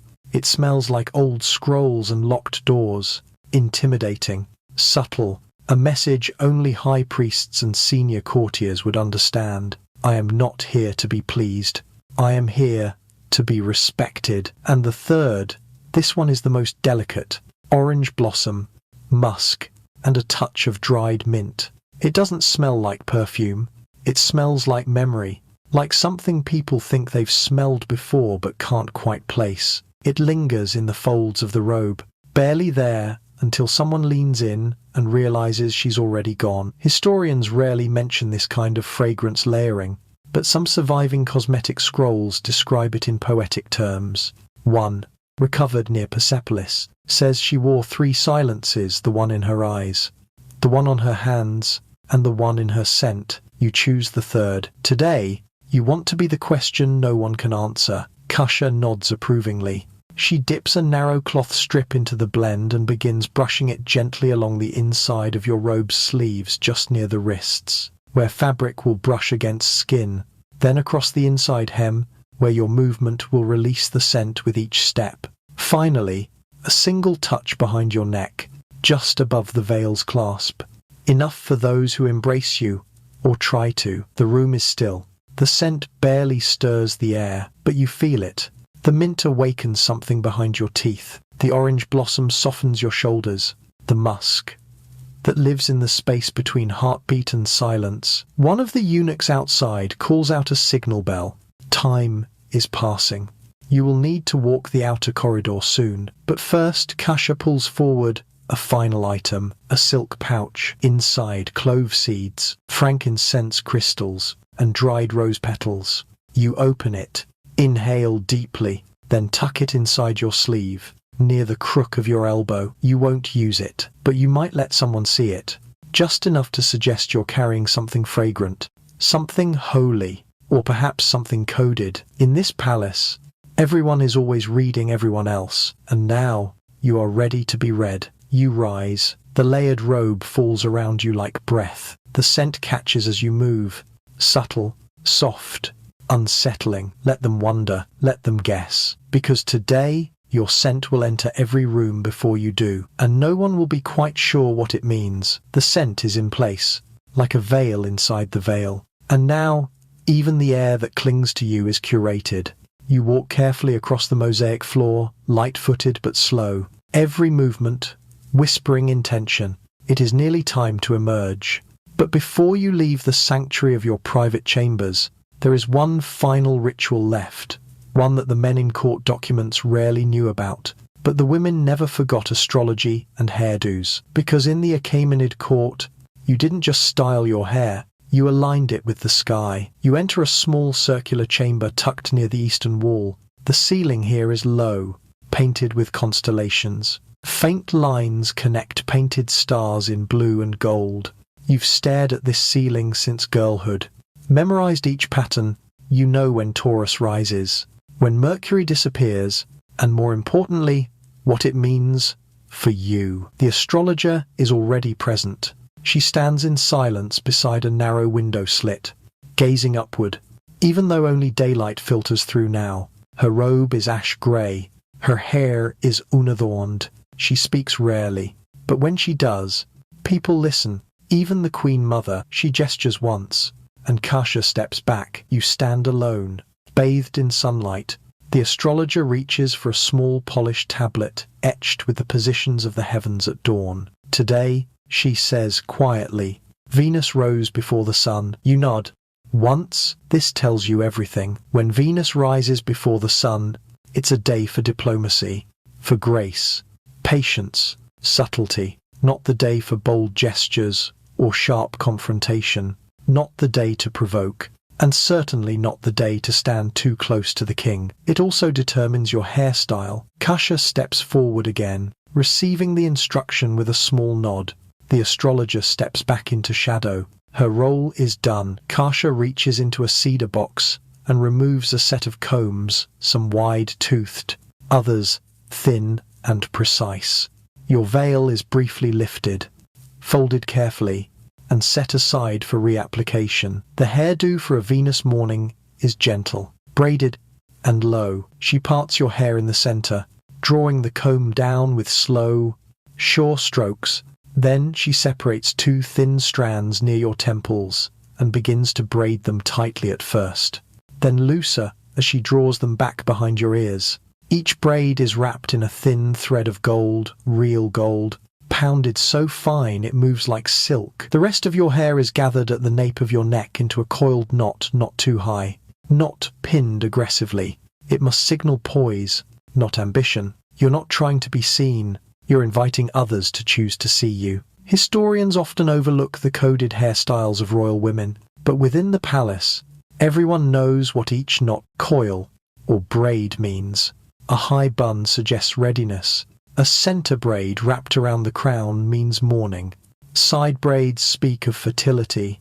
Loose hair, almost never worn, It would be like walking into court naked. Kusha finishes with a small pin, a carved moonstone tucked into the knot. Moonstone is believed to channel softness, tenderness. It's also a quiet challenge. It says, "You may underestimate me. That's your mistake." You tilt your head gently, testing the balance. Perfect. The veil is returned.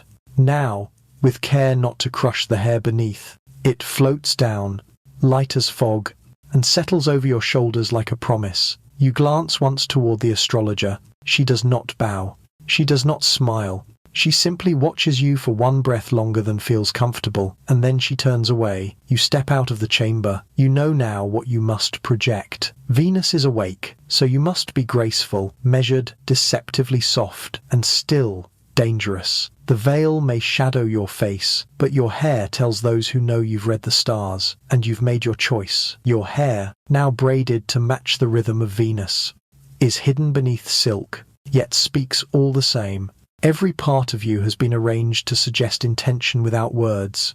But even now, yes, even now, there is still one final glance to cast inward before you step out. Before the world sees you, you enter a narrow chamber just beside the hallway, barely wider than your own reach. There is only one object inside a wide, perfectly polished bronze disc bolted to the wall. You have no attendants here, no kasha, no mirror servants, no astrologers. This room is yours alone, and this final step is not about appearance. This is mirror gazing and divination. You stand before the mirror in silence, letting the low morning light flicker across your veiled features. Your reflection shimmers in the bronze, not quite accurate, not quite false. Your face appears longer, your eyes deeper. You're not seeing yourself exactly. You're seeing the impression of yourself, and that's the point. In ancient Persia, mirrors weren't just tools.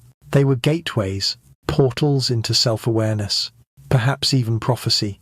The idea was simple: stare long enough, and the truth behind the appearance would start to emerge, or fracture, depending on what lived inside you. You remove the veil. The room is still. Your face stares back. Some mornings, you see confidence. Other days, something else. Today, you're not sure. You blink once.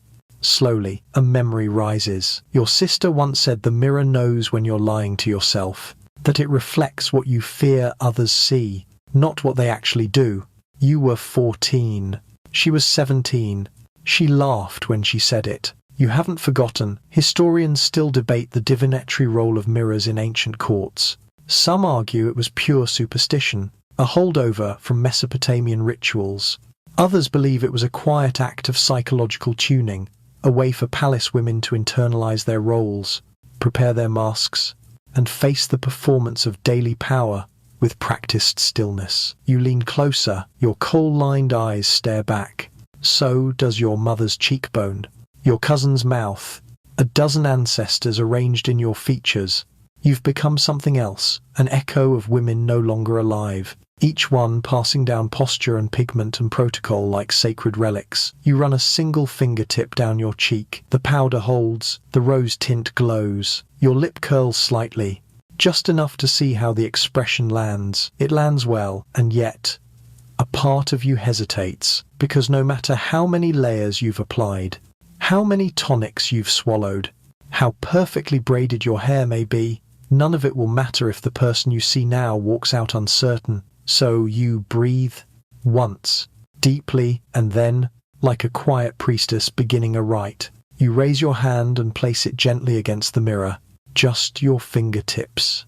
A tradition you invented for yourself long ago. You don't say anything, you just hold the touch for a moment, then pull away. The mirror holds no message, no mist, no revelation, but something inside you realigns. The veil is returned. One movement, no hesitation, and now it's time. As you turn to leave, your reflection remains behind, flickering in the bronze like a whisper. You do not look back, because this isn't about vanity, it's about readiness, and the mirror has seen you through. The mirror room recedes behind you, silent and empty once more. The soft patter of your slippers against the mosaic floor follows you into the corridor beyond, where daylight has begun to filter in through the slats of carved stonework. The palace is stirring.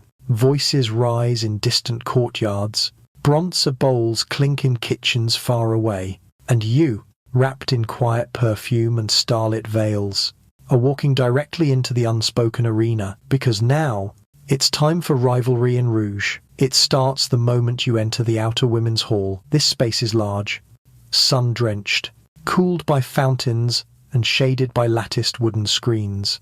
The air smells faintly of rosewater and fig resin. Soft music echoes from an unseen flute, but none of this is relaxing. You know better. This is a room designed for watching, for subtle assessment, for comparison, and you are not the only one here. You spot the others immediately.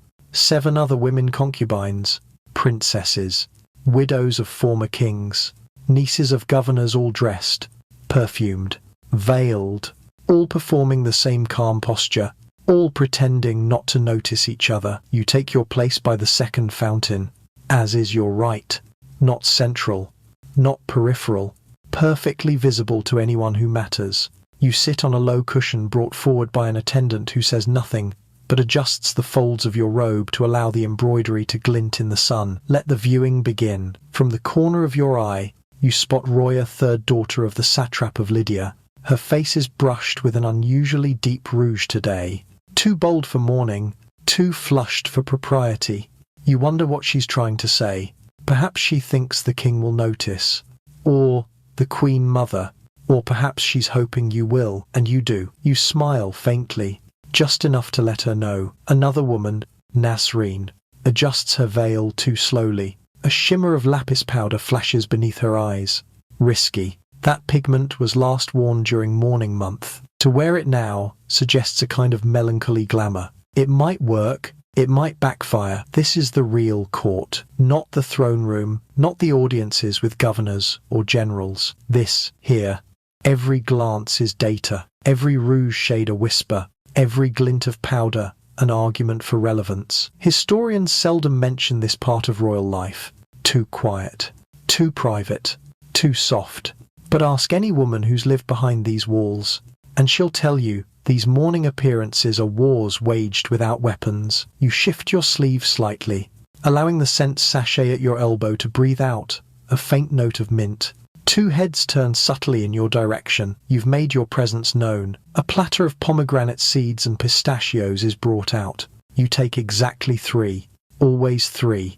Any more is gluttony. Any fewer is indifference. 3 is the number of discipline. To your left, one of the younger women, barely 16, drops her spoon. It clatters to the marble. Her attendant retrieves it with flushed cheeks. The girl tries to laugh. No one else does. She won't do that again. Kasia stands at a respectful distance. She does not speak, but her eyes follow everything. She's already cataloguing the new eyebrow shapes, the changes in perfume, the rise and fall of favor. These women may never speak directly to one another. They may never insult or praise, but they all notice. And they all remember, a week ago, one of them, Layla, appeared without any blush. Her skin bare, clean. It seemed like a statement, a quiet refusal. She hasn't been seen since. You wonder, briefly, if that was her idea, or someone else's. A small bird lands near the fountain's edge, startled, but then still.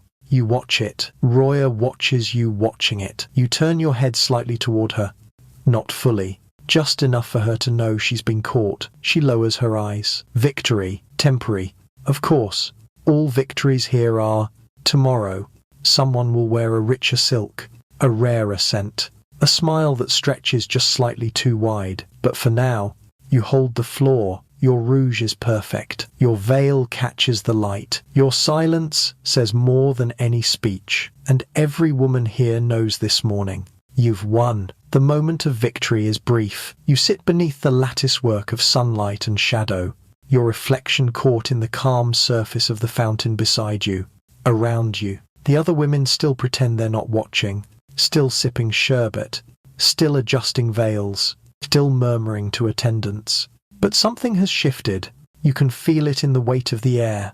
The powder war has ended for now, and new tactics are being deployed. Because in this palace, rivalry isn't always loud. Sometimes, it comes dressed in gossip. Sometimes, in fabric, and sometimes in lipstick. Today, it arrives in the form of a tray, a small, lacquered tray carried by a servant in deep blue robes. She stops in the center of the room, between the cushions, and lifts the silk cloth covering her, offering a selection of rouge pastes, lip tints, and pigment pots. A morning touch-up, voluntary. Of course, no one is required to refresh her face in front of everyone else, but everyone knows what you choose, and how you apply it says more than your actual words ever could. You remain still at first, watching. Roya, recovering from her earlier overblush, reaches for a pot of muted rose. Safe, predictable. She dabs it onto her lower lip with a fingertip, checking the finish in a small mirror. Her movements are graceful, rehearsed. A younger girl, Nutsia, maybe 15, leans forward too quickly. Her kohl smudges slightly as she adjusts her veil. No one says anything, but the movement is noted. You can feel the shift in posture around the circle. Then there's Meirund, the one with the painted nails and a habit of speaking too sweetly. She chooses a bold crimson paste, applies it slowly, directly, her eyes locked on the tray girl, not the mirror. The message is clear: I am not afraid to be seen. You wonder if that's bravery or desperation. Your turn comes. The tray is offered to you. The servant does not speak, but her hands are steady, her eyes trained downward. She knows this is a moment of performance, not function. You glance at the options: bright, crimson, too loud, plum too mournful. You choose a soft apricot, a shade that does not demand attention, but draws it nonetheless. You dip your ring finger gently, then press it to your lower lip once, twice. No rubbing. Just enough pigment to revive the flush already there. You do not reach for a mirror. You don't need to. The message is simple. I woke up like this. You needed the tray. I did not. Around you, other women adjust posture, just slightly. Someone tucks her leg closer. Someone else refastens a pin. All small gestures. All recalibrations in the unspoken game of dominance. Historians often overlook this kind of communication. The battle fought with brushes, pigments, and the decision to not reapply. But every woman here knows its weight, its danger, because power in the court is like perfume, invisible, but everywhere. And it's measured in millimeters, not miles. Your lips now hold a faint sheen, soft, alive, balanced, enough to suggest composure, not enough to suggest ambition. That's a dangerous balance to strike. One woman did it perfectly once.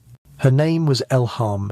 She balanced beauty and silence so well that the Queen Mother once compared her to a garden at night, still, fragrant, impossible to ignore. She disappeared after the king visited her chamber 4 nights in a row. No one ever found her veil. You smile faintly, then let the expression fall. Too much warmth might be read as softness, and softness, after all, is a type of invitation, one you're not offering today. The tray circles back around. Some women take more. Others pretend they're finished. The servant gathers the tray, lowers the cloth again, and disappears through a curtain like she was never there. But her passage has changed the room. The power has rebalanced, just slightly. You cross your ankles beneath your robe, tilt your head a degree to the left, and lower your gaze. Not submission, not quite just enough to force others to look twice, to wonder what you're thinking. This is the art of survival here. You don't raise your voice, you raise your pigments. You wear them like armor, and you never let them crack. The pigment war has passed. The smiles have settled. The air smells faintly of cardamom and judgment. You've said nothing aloud and already survived 3 battles before breakfast. But now, you hear something different, a murmur, low and hushed, from the far end of the fountain hall. Not from within the circle of painted women, from just beyond it, somewhere, in the shadows of the garden. You rise, not abruptly. That would draw too much attention, just enough to suggest a stretch, a need for air, a moment of calm. It's not uncommon for a royal woman to take a quiet walk among the myrtles before official hours begin. It's considered elegant, meditative, refined. It's also an opportunity. You pass through the tall archway flanked by sandstone pillars. The air outside is cooler, tinged with mint and wet soil. Birds rustle in the olive trees. The stone path crunches faintly under your feet. You are alone, or so it appears. Ahead, through a trellis of flowering vines, you see a figure, another woman in veils, standing beside the reflecting pool. She does not turn when you approach. She does not need to. You recognize her. Soraya, technically a cousin, technically a friend. In reality, your most direct rival in proximity, favor, and fortune. She once poured rose oil into your slippers. You once accidentally had her embroidery pattern removed from the weaver's list for 2 weeks. It's not personal, it's policy. You walk beside her now, in silence, watching your reflections twist together in the shallow water, like threads not yet woven. She speaks first. Her voice is low, even. Your veil today. Subtle, you nod. Yours, fragrant. Compliments in this setting are not kindness. They are weapons sheathed in silk. I've heard, she says casually, that the Queen Mother has requested your presence later. This is a test. An opening move. You tilt your head. Requested I hadn't heard. Must be for tea. Then, or perhaps to discuss the wedding arrangements. Soraya's eyes flicker. Whose wedding? You don't answer. That silence is the gift. Because today, what matters isn't what's confirmed. It's what's suspected. You both walk, slowly, as though nothing hinges on the words not being said. But in truth, everything does. She stops beside the orange tree. I used the blue powder today, she says. Do you think it's too early in the month for that? You know exactly what she's doing. The blue powder lapis usually implies mourning or mysticism. She wants you to say it's inappropriate. She wants you to insult her choice. To snap, but you smile. Not at all. It softens the eyes. You look thoughtful. She smiles too, sharp and flat. And you look well rested, which is to say you don't deserve to. This is how alliances begin, or fracture, quietly, gently. Among veils and petals and reflective pools, you take a step back, enjoy the garden. You say, and you mean it. Because Soraya always talks more when she thinks she's won. As you walk away, you do not quicken your pace. You do not glance back. But you do listen. She exhales. Not quite a sigh. Almost. Disappointment. Good. Because here, in this garden, whispers are more powerful than declarations. And you've just planted one. Historians often miss these moments. The politics that bloom under trellises, beside orange trees, between veiled cousins. But every woman who's lived this life knows, sometimes, the most dangerous thing you can do in the palace is suggest something, especially when the person beside you isn't sure what. By the time you return from the garden, the room has shifted. It's subtle. Someone has repositioned a pillow. A new servant stands silently with a fresh tray of dried dates. But you can sense it. The temperature has changed. The undercurrent of conversation has thinned into silence. Something's about to happen, and that something begins as you cross the threshold, a glimmer in the air. A brief flash of movement from the corner of your eye. They're preparing you for makeup as magic. You wouldn't know it from looking. To the untrained eye, this next ritual is just another layer of powder, another dab of pigment, another drop of oil behind the ear. But in truth, it's something else entirely. You re-enter your dressing room, and already the space is different. The mirror is turned. The trays are gone. Kasha waits, not with her usual calm, but with something between anticipation and caution. She speaks quietly. Would you like to wear the charm today? You don't answer right away, because this isn't just a cosmetic decision. This is ritual. There are many layers of makeup. The kind that enhances, the kind that conceals, the kind that speaks, and then there is the kind that protects. A small lacquered box is brought forward. Red, square, locked with a clasp carved from ebony. Kasha opens it slowly, revealing 4 compartments. Each one holds a cosmetic paste that, to anyone else, might look ordinary, but you know better. The first is a soft yellow tint made from powdered turmeric, clove, and dried fig bark. It's applied to the hollows of the cheeks, not for colour, but for warmth, a sign of kindness, a charm against cruelty. The second is a shimmer powder made from crushed oyster shell and dried chamomile. It's pressed lightly under the eyes, not to brighten, but to deflect. Envy, according to palace superstition, is drawn to brightness. This powder scatters it, reflects it away. The third, a dark paste of burnt almond, goat's fat, and a touch of ash. It's placed just behind the ear, invisible beneath the veil, known as the listener's mark, said to block harmful words from taking root in your spirit. And the fourth, Kasha hesitates before picking it up. It's barely a colour, just a smear of translucent resin, made from frankincense sap, saffron threads, and something only Daria knows. It's applied just above the lip. One thin line to guard your voice. They say, if you speak after wearing it, your words land heavier, slower, more convincingly. You allow her to apply all four, because today, the Queen Mother will speak to you. And the Queen Mother is many things: regal, wise, ancient, but above all, she is a creature who sees. You need more than perfume, you need protection. Historians often reduce these gestures to folk practices or superstitions of women, but every woman in the palace knows better. You don't live surrounded by silent competition, invisible rules, and orchestrated seductions without learning the need for armor. Some wear steel. You wear powder mixed with words whispered at dawn. As Kasha presses the oyster shimmer beneath your eye, she recites a phrase under her breath.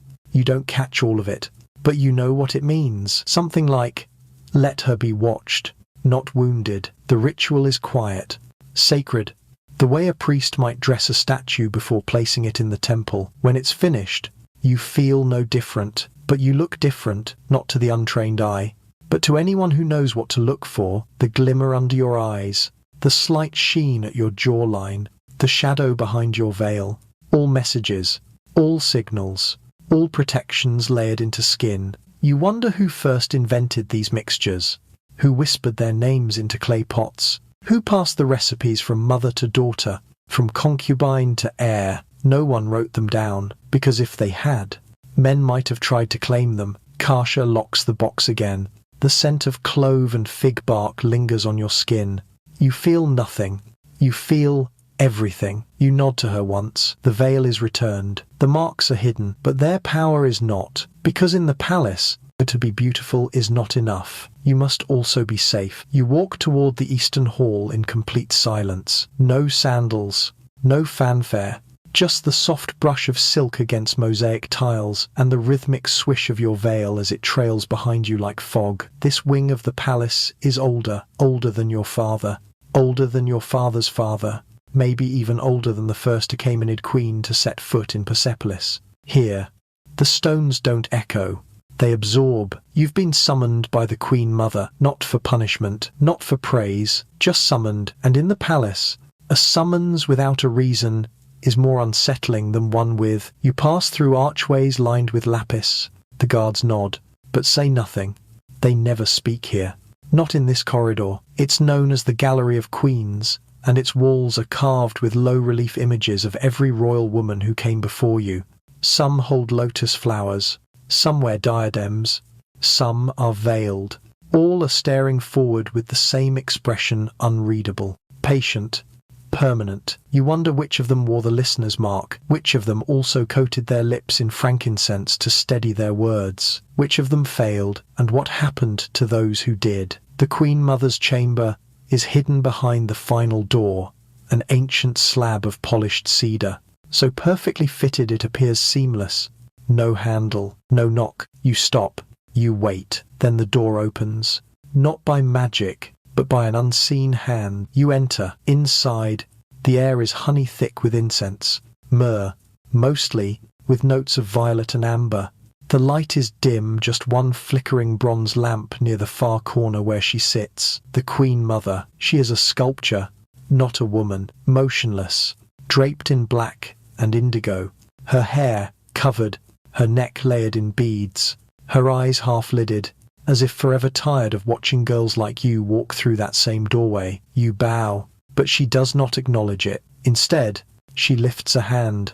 Just barely. You step forward, kneel, the silence stretches, and then, her voice low, rasped, but smooth as worn leather. You've become quite luminous, You are not meant to answer. So, you don't. She leans forward, and for the first time, you see her face fully. Her skin is lined like riverbeds. Her lips are stained with a red too dark to be carmine. Her lashes are painted in thick kohl that turns her stare into a kind of weapon. You think the oils protect you, she murmurs. You think the powders hide you. Still, you say nothing, but they don't. They expose you. You almost flinch. Almost. Instead, you lower your gaze. She stands, and it's startling because she hasn't moved in over a minute. And now she is suddenly there, inches away. Towering even though she's barely your height, she reaches toward you, and with one knotted finger, she brushes just under your eye. The shimmer powder, chamomile, she says, almost to herself. We used to use blue lotus. She turns, moves back to her seat. Historians, she continues, will tell you our rituals were beauty, that we spent hours decorating ourselves for men. She spits, quite literally, into the bronze basin near her feet. We did it for each other. A pause. To survive one another. There it is again. That quiet truth no man ever understood. That no woman ever needed explained. Every brush of pigment, every layered scent, every hidden paste and powdered charm, it wasn't for seduction. It was a shield, a language, and a test. Because when the Queen Mother sees what you chose to wear on your face today, she is not looking at your face. She is reading your page. You didn't wear the jasmine, she says. You didn't, because Yasmin, in the palace, means softness, means apology, means yielding. You wore clove. You wore fig bark. You wore refusal. She notices, she nods, and says, softly, good. A silence blooms. She leans back again. As if the moment has passed, you'll be invited to the spring banquet, she says. Your throat tightens. That's not small talk. The spring banquet is a test. All the noble houses, all the lesser queens, all the whispers wrapped in wine and honey. You'll wear the blue veil. Another test. Only favoured daughters wear the blue veil, or those being watched very, very closely. Daria will prepare your pigments, but send her to me first. You bow your head once more. The Queen Mother raises her hand. You are dismissed. As you turn to go, she adds one final line, almost lazily. Next time, wear the saffron resin thicker. You pause, almost smile. She noticed the charm. Of course she did. Outside, the air feels different. The incense clings to your skin, but the pressure in your chest is lighter. You survived the conversation. For now, historians still argue whether women like the Queen Mother wielded real power, or if their influence was simply symbolic, ceremonial, decorative. You know better. That woman didn't need a throne. She needed only a gaze, a sentence, and one perfectly timed comment about your makeup. And with that, she could rearrange your entire future. You do not walk quickly, because in the palace, hurrying implies urgency. Urgency implies chaos, and chaos is unbecoming of a woman in control. So you move like molasses in sunlight. Thick, golden, patient. Each footfall is soft, each breath paced. And even though the Queen Mother's final words still buzz behind your ears, yes, especially that line about saffron resin, you keep your expression untouched. The face you prepared this morning is holding.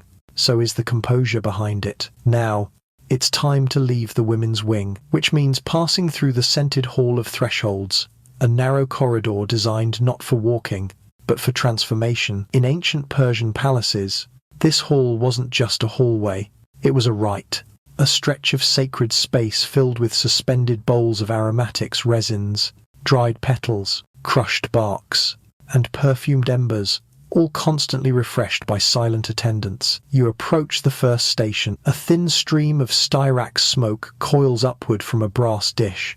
Styrax, a pungent resin with a sharp vanilla balsam note, was used to cut lingering smells and spiritual residue. You tilt your face toward it briefly. The smoke dances across your cheek, and you exhale. The coal doesn't smear. Your powder doesn't flinch. So far, so good. Next station, sandalwood and clove. These are calming, grounding. They announce that you are no longer in the private, feminine realm of the palace, but not yet in the political zones either. You are between. Here, the heat shifts. The air grows heavier. You notice faint outlines on the plaster walls, old floral motifs, faded from generations of oil drift. And below them, delicate trays bearing stones. No, not jewels. Fragrant stones, porous river rocks soaked overnight in rosewater, fig extract, and mint oil, then dried just enough to release their scent as the air moves past. One servant once told you the Queen Mother used to carry one in her sleeve during tense debates, just to press when she needed a moment of calm. You pause near the 5th station, where the most potent fragrance waits a carved obsidian burner filled with coals and frankincense. Frankincense was royal, it still is, imported at staggering cost from southern Arabia. It was said to purify not just the body, but also intentions. Temple priests used it, kings bathed in it. And here, you pass through it, but you do more than that. You stop, you take one long breath, letting the smoke pool behind your veil. It enters your nose, your lungs. It leaves behind something sharp and citrusy. For a brief moment, you imagine what it would be like to disappear into the smoke entirely, not as escape, but as camouflage. You could walk through the palace veiled in resin, unseen, unread, a ghost of perfume. You shake the thought, because now the hallway is ending, the light brightens, and just beyond the final arch, the masculine world resumes. Guards, courtiers, messengers, all of them will pretend not to look at you. All of them will fail. You reach up and adjust your veil, gently, the way a queen does, not a girl. This final veil isn't about modesty, it's about presentation. The color, a soft crocus blue, was chosen specifically to hint at divine favor without appearing boastful. The embroidery along the edges, just barely visible, is a zigzag pattern known as the wings of Anahita, the goddess of wisdom and waters. Historians still argue whether the Hall of Thresholds was ceremonial or practical. Some say it was designed to perfume guests before they entered public spaces. Others insist it served as a psychological recalibration zone, a perfumed meditation between identities. You know which version is true. Both. You exit the hallway, and now they see you. You, who has been bathed in dew, dusted in mica, shaded with antimony, blessed by frankincense, and observed by the queen herself. The young soldier at the marble post glances once, then looks away, and in that moment, he does not see a girl. He sees protocol made flesh. He sees the empire wearing a crown of rosewater and resolve. He sees you. You lower your gaze slightly, just enough to remain unreadable, and walk past him without a word. Because everything you needed to say is already in the air. The sunlight has changed again. You don't notice it all at once, more like the way one notices a blanket has warmed, or that a room has grown quieter. The sharp brilliance of morning has softened into gold. Shadows stretch longer now, slanting across the courtyard stones like slow dancers, and in this light, you walk, not toward the central audience hall, not yet, but toward a quieter pavilion nestled just beside the herbarium wall. You know the one, the painted retreat. It's not large, not grand, but it is old. Older than much of the palace around it. Some say it was once a storage chamber for incense or scrolls. Others whisper it was a secret school for the king's daughters, but you know it as something else entirely. The final stop in your royal morning routine. It's where you learn to hold power with your mouth closed. Inside, the air is different, cooler, not perfumed, not smoky, just still. There are no servants here, no mirrors, just low cushions arranged in circles and walls painted with soft scenes, birds, mountains, braided rivers, moonlight reflected on water. You sit. The Queen Mother isn't here, but someone else is. Sare. Old, bent, nearly silent Sare. No one knows how old she is. She speaks in proverbs and listens in poems. And every morning, once the fragrances have settled and the mirrors have lied their final lies, she waits here, not to teach you anything directly, but to let you hear yourself again. You sit across from her. She offers a bowl, not of food or perfume, but of ashes. Specifically, saffron ash, the charred remnants of the dried flowers used earlier in your bath. Crushed into powder and mixed with honey. She gestures. You take a fingertip of the mixture, and press it to your tongue. It is bitter, then warm, then strangely floral. She nods, then speaks. For the breath. So your words don't forget where they come from. You don't know if this is medicine, metaphor, or magic. Maybe it's all three. Then comes the ritual of listening, not to music, not to speech, but to your own breath. You sit in stillness, watching the painted birds on the walls. Your lungs move in, move out. The veil muffles the sound. Time passes in loops. Sare says nothing more. You are meant to sit until you forget how many layers you're wearing, until the perfumes fade into memory, until your posture stops aching and becomes default, until all that remains is breath. This is the last step before entering the world again, before the calls of advisors, the endless tea bowls, the need to smile without blinking. This moment, here in the painted retreat, is the only one you will get for yourself. Historians debate whether such spaces ever truly existed. No floor plans survive, no inscriptions mention them, but those who lived in palaces speak of them like myths. A single room where a royal woman could sit, not for the eyes of others, not for ceremony, but simply to pause, to exhale, to taste ash and memory, to remember that before the veil, the perfume, the sapphire ring, there was only a body, and before the body, perhaps a silence. Sare shifts, stands, her knees crack faintly. She bows, not deeply, but with a gravity that reminds you who you are, or rather, who you've become. You stand as well. You leave the bowl behind. You leave the birds behind. And as you step outside, the warm light wraps around you again. No bells ring, no music plays, but something has changed, and you know it. Because this time, when you pass the copper doors of the public courtyard, you are not preparing yourself anymore. You are prepared. The morning is over. The palace awaits, and every fragrance still clings. Every charm still hums beneath your layers. Let them wonder how you glow without sweating. Let them ask why your gaze makes silence feel sacred. Let them gossip about your routines, your oils, your shaded mirrors. They can talk. You already spoke, and your words, though few, are still echoing, faintly perfumed, somewhere between your veil and the wind. The doors open without a sound. That's the first sign you're not just anyone. In this wing of the palace, even wood knows how to behave. You enter the public hall, the one used for mid-morning audiences, petitions, and ceremonial greetings.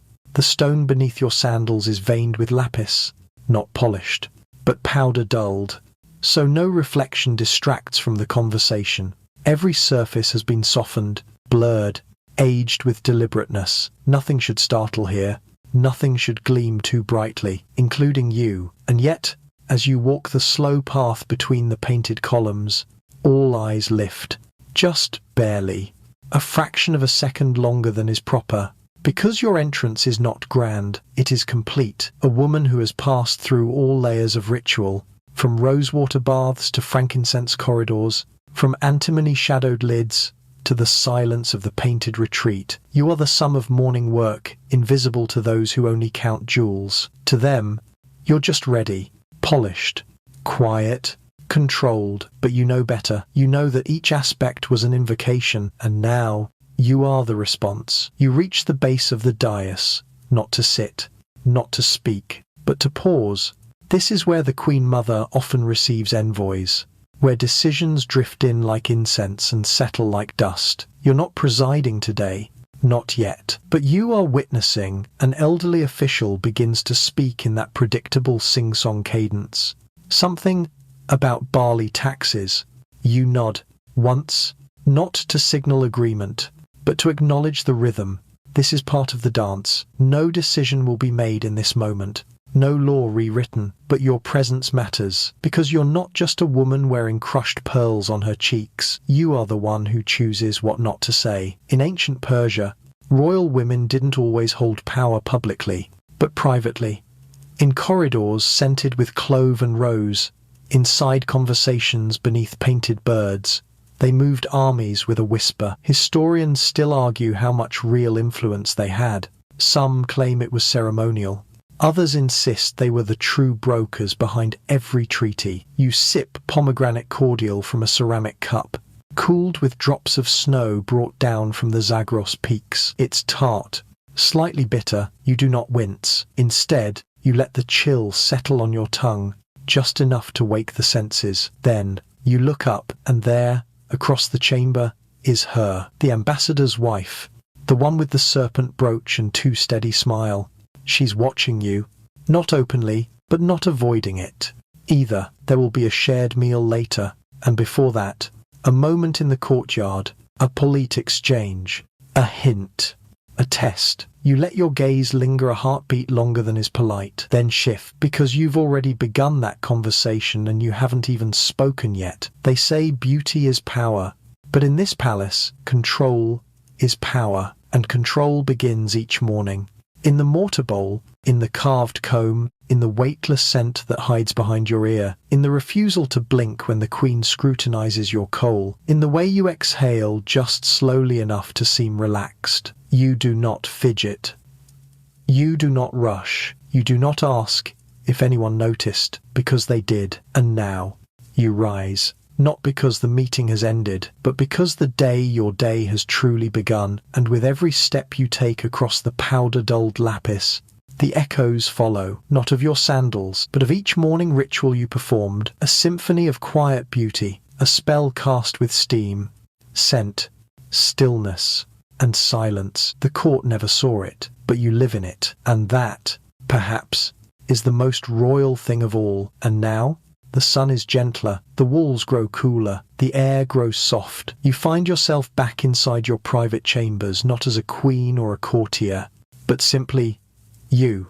No bells, no steps to memorize, just the hush of silk sliding off shoulders and the faint trace of amber still warming your skin. Your hair is loose again, the charcoal has faded, your face is bare, but not empty. You sit by the window where the breeze carries just a whisper of jasmine. Somewhere beyond the garden wall, a bird calls once, then falls silent. Everything has slowed, even your thoughts. The bowl of rose water remains, untouched, on the table beside you, not because you forgot it, but because it no longer needs you. The morning is done, you lived it. Every brushstroke, every shadow, every quiet act of care you carried them, not as armor, but as a kind of language. A way to move through the world without shouting, without needing to prove anything. You are more than rituals. You are what remains after them. So now, close your eyes. Let your breath be slow. Let the memory of frankincense cradle your mind, and the silence of the painted retreat echo in your ribs. There is nothing else you must do. Nothing else you must remember. Only this. You were ready, and you still are.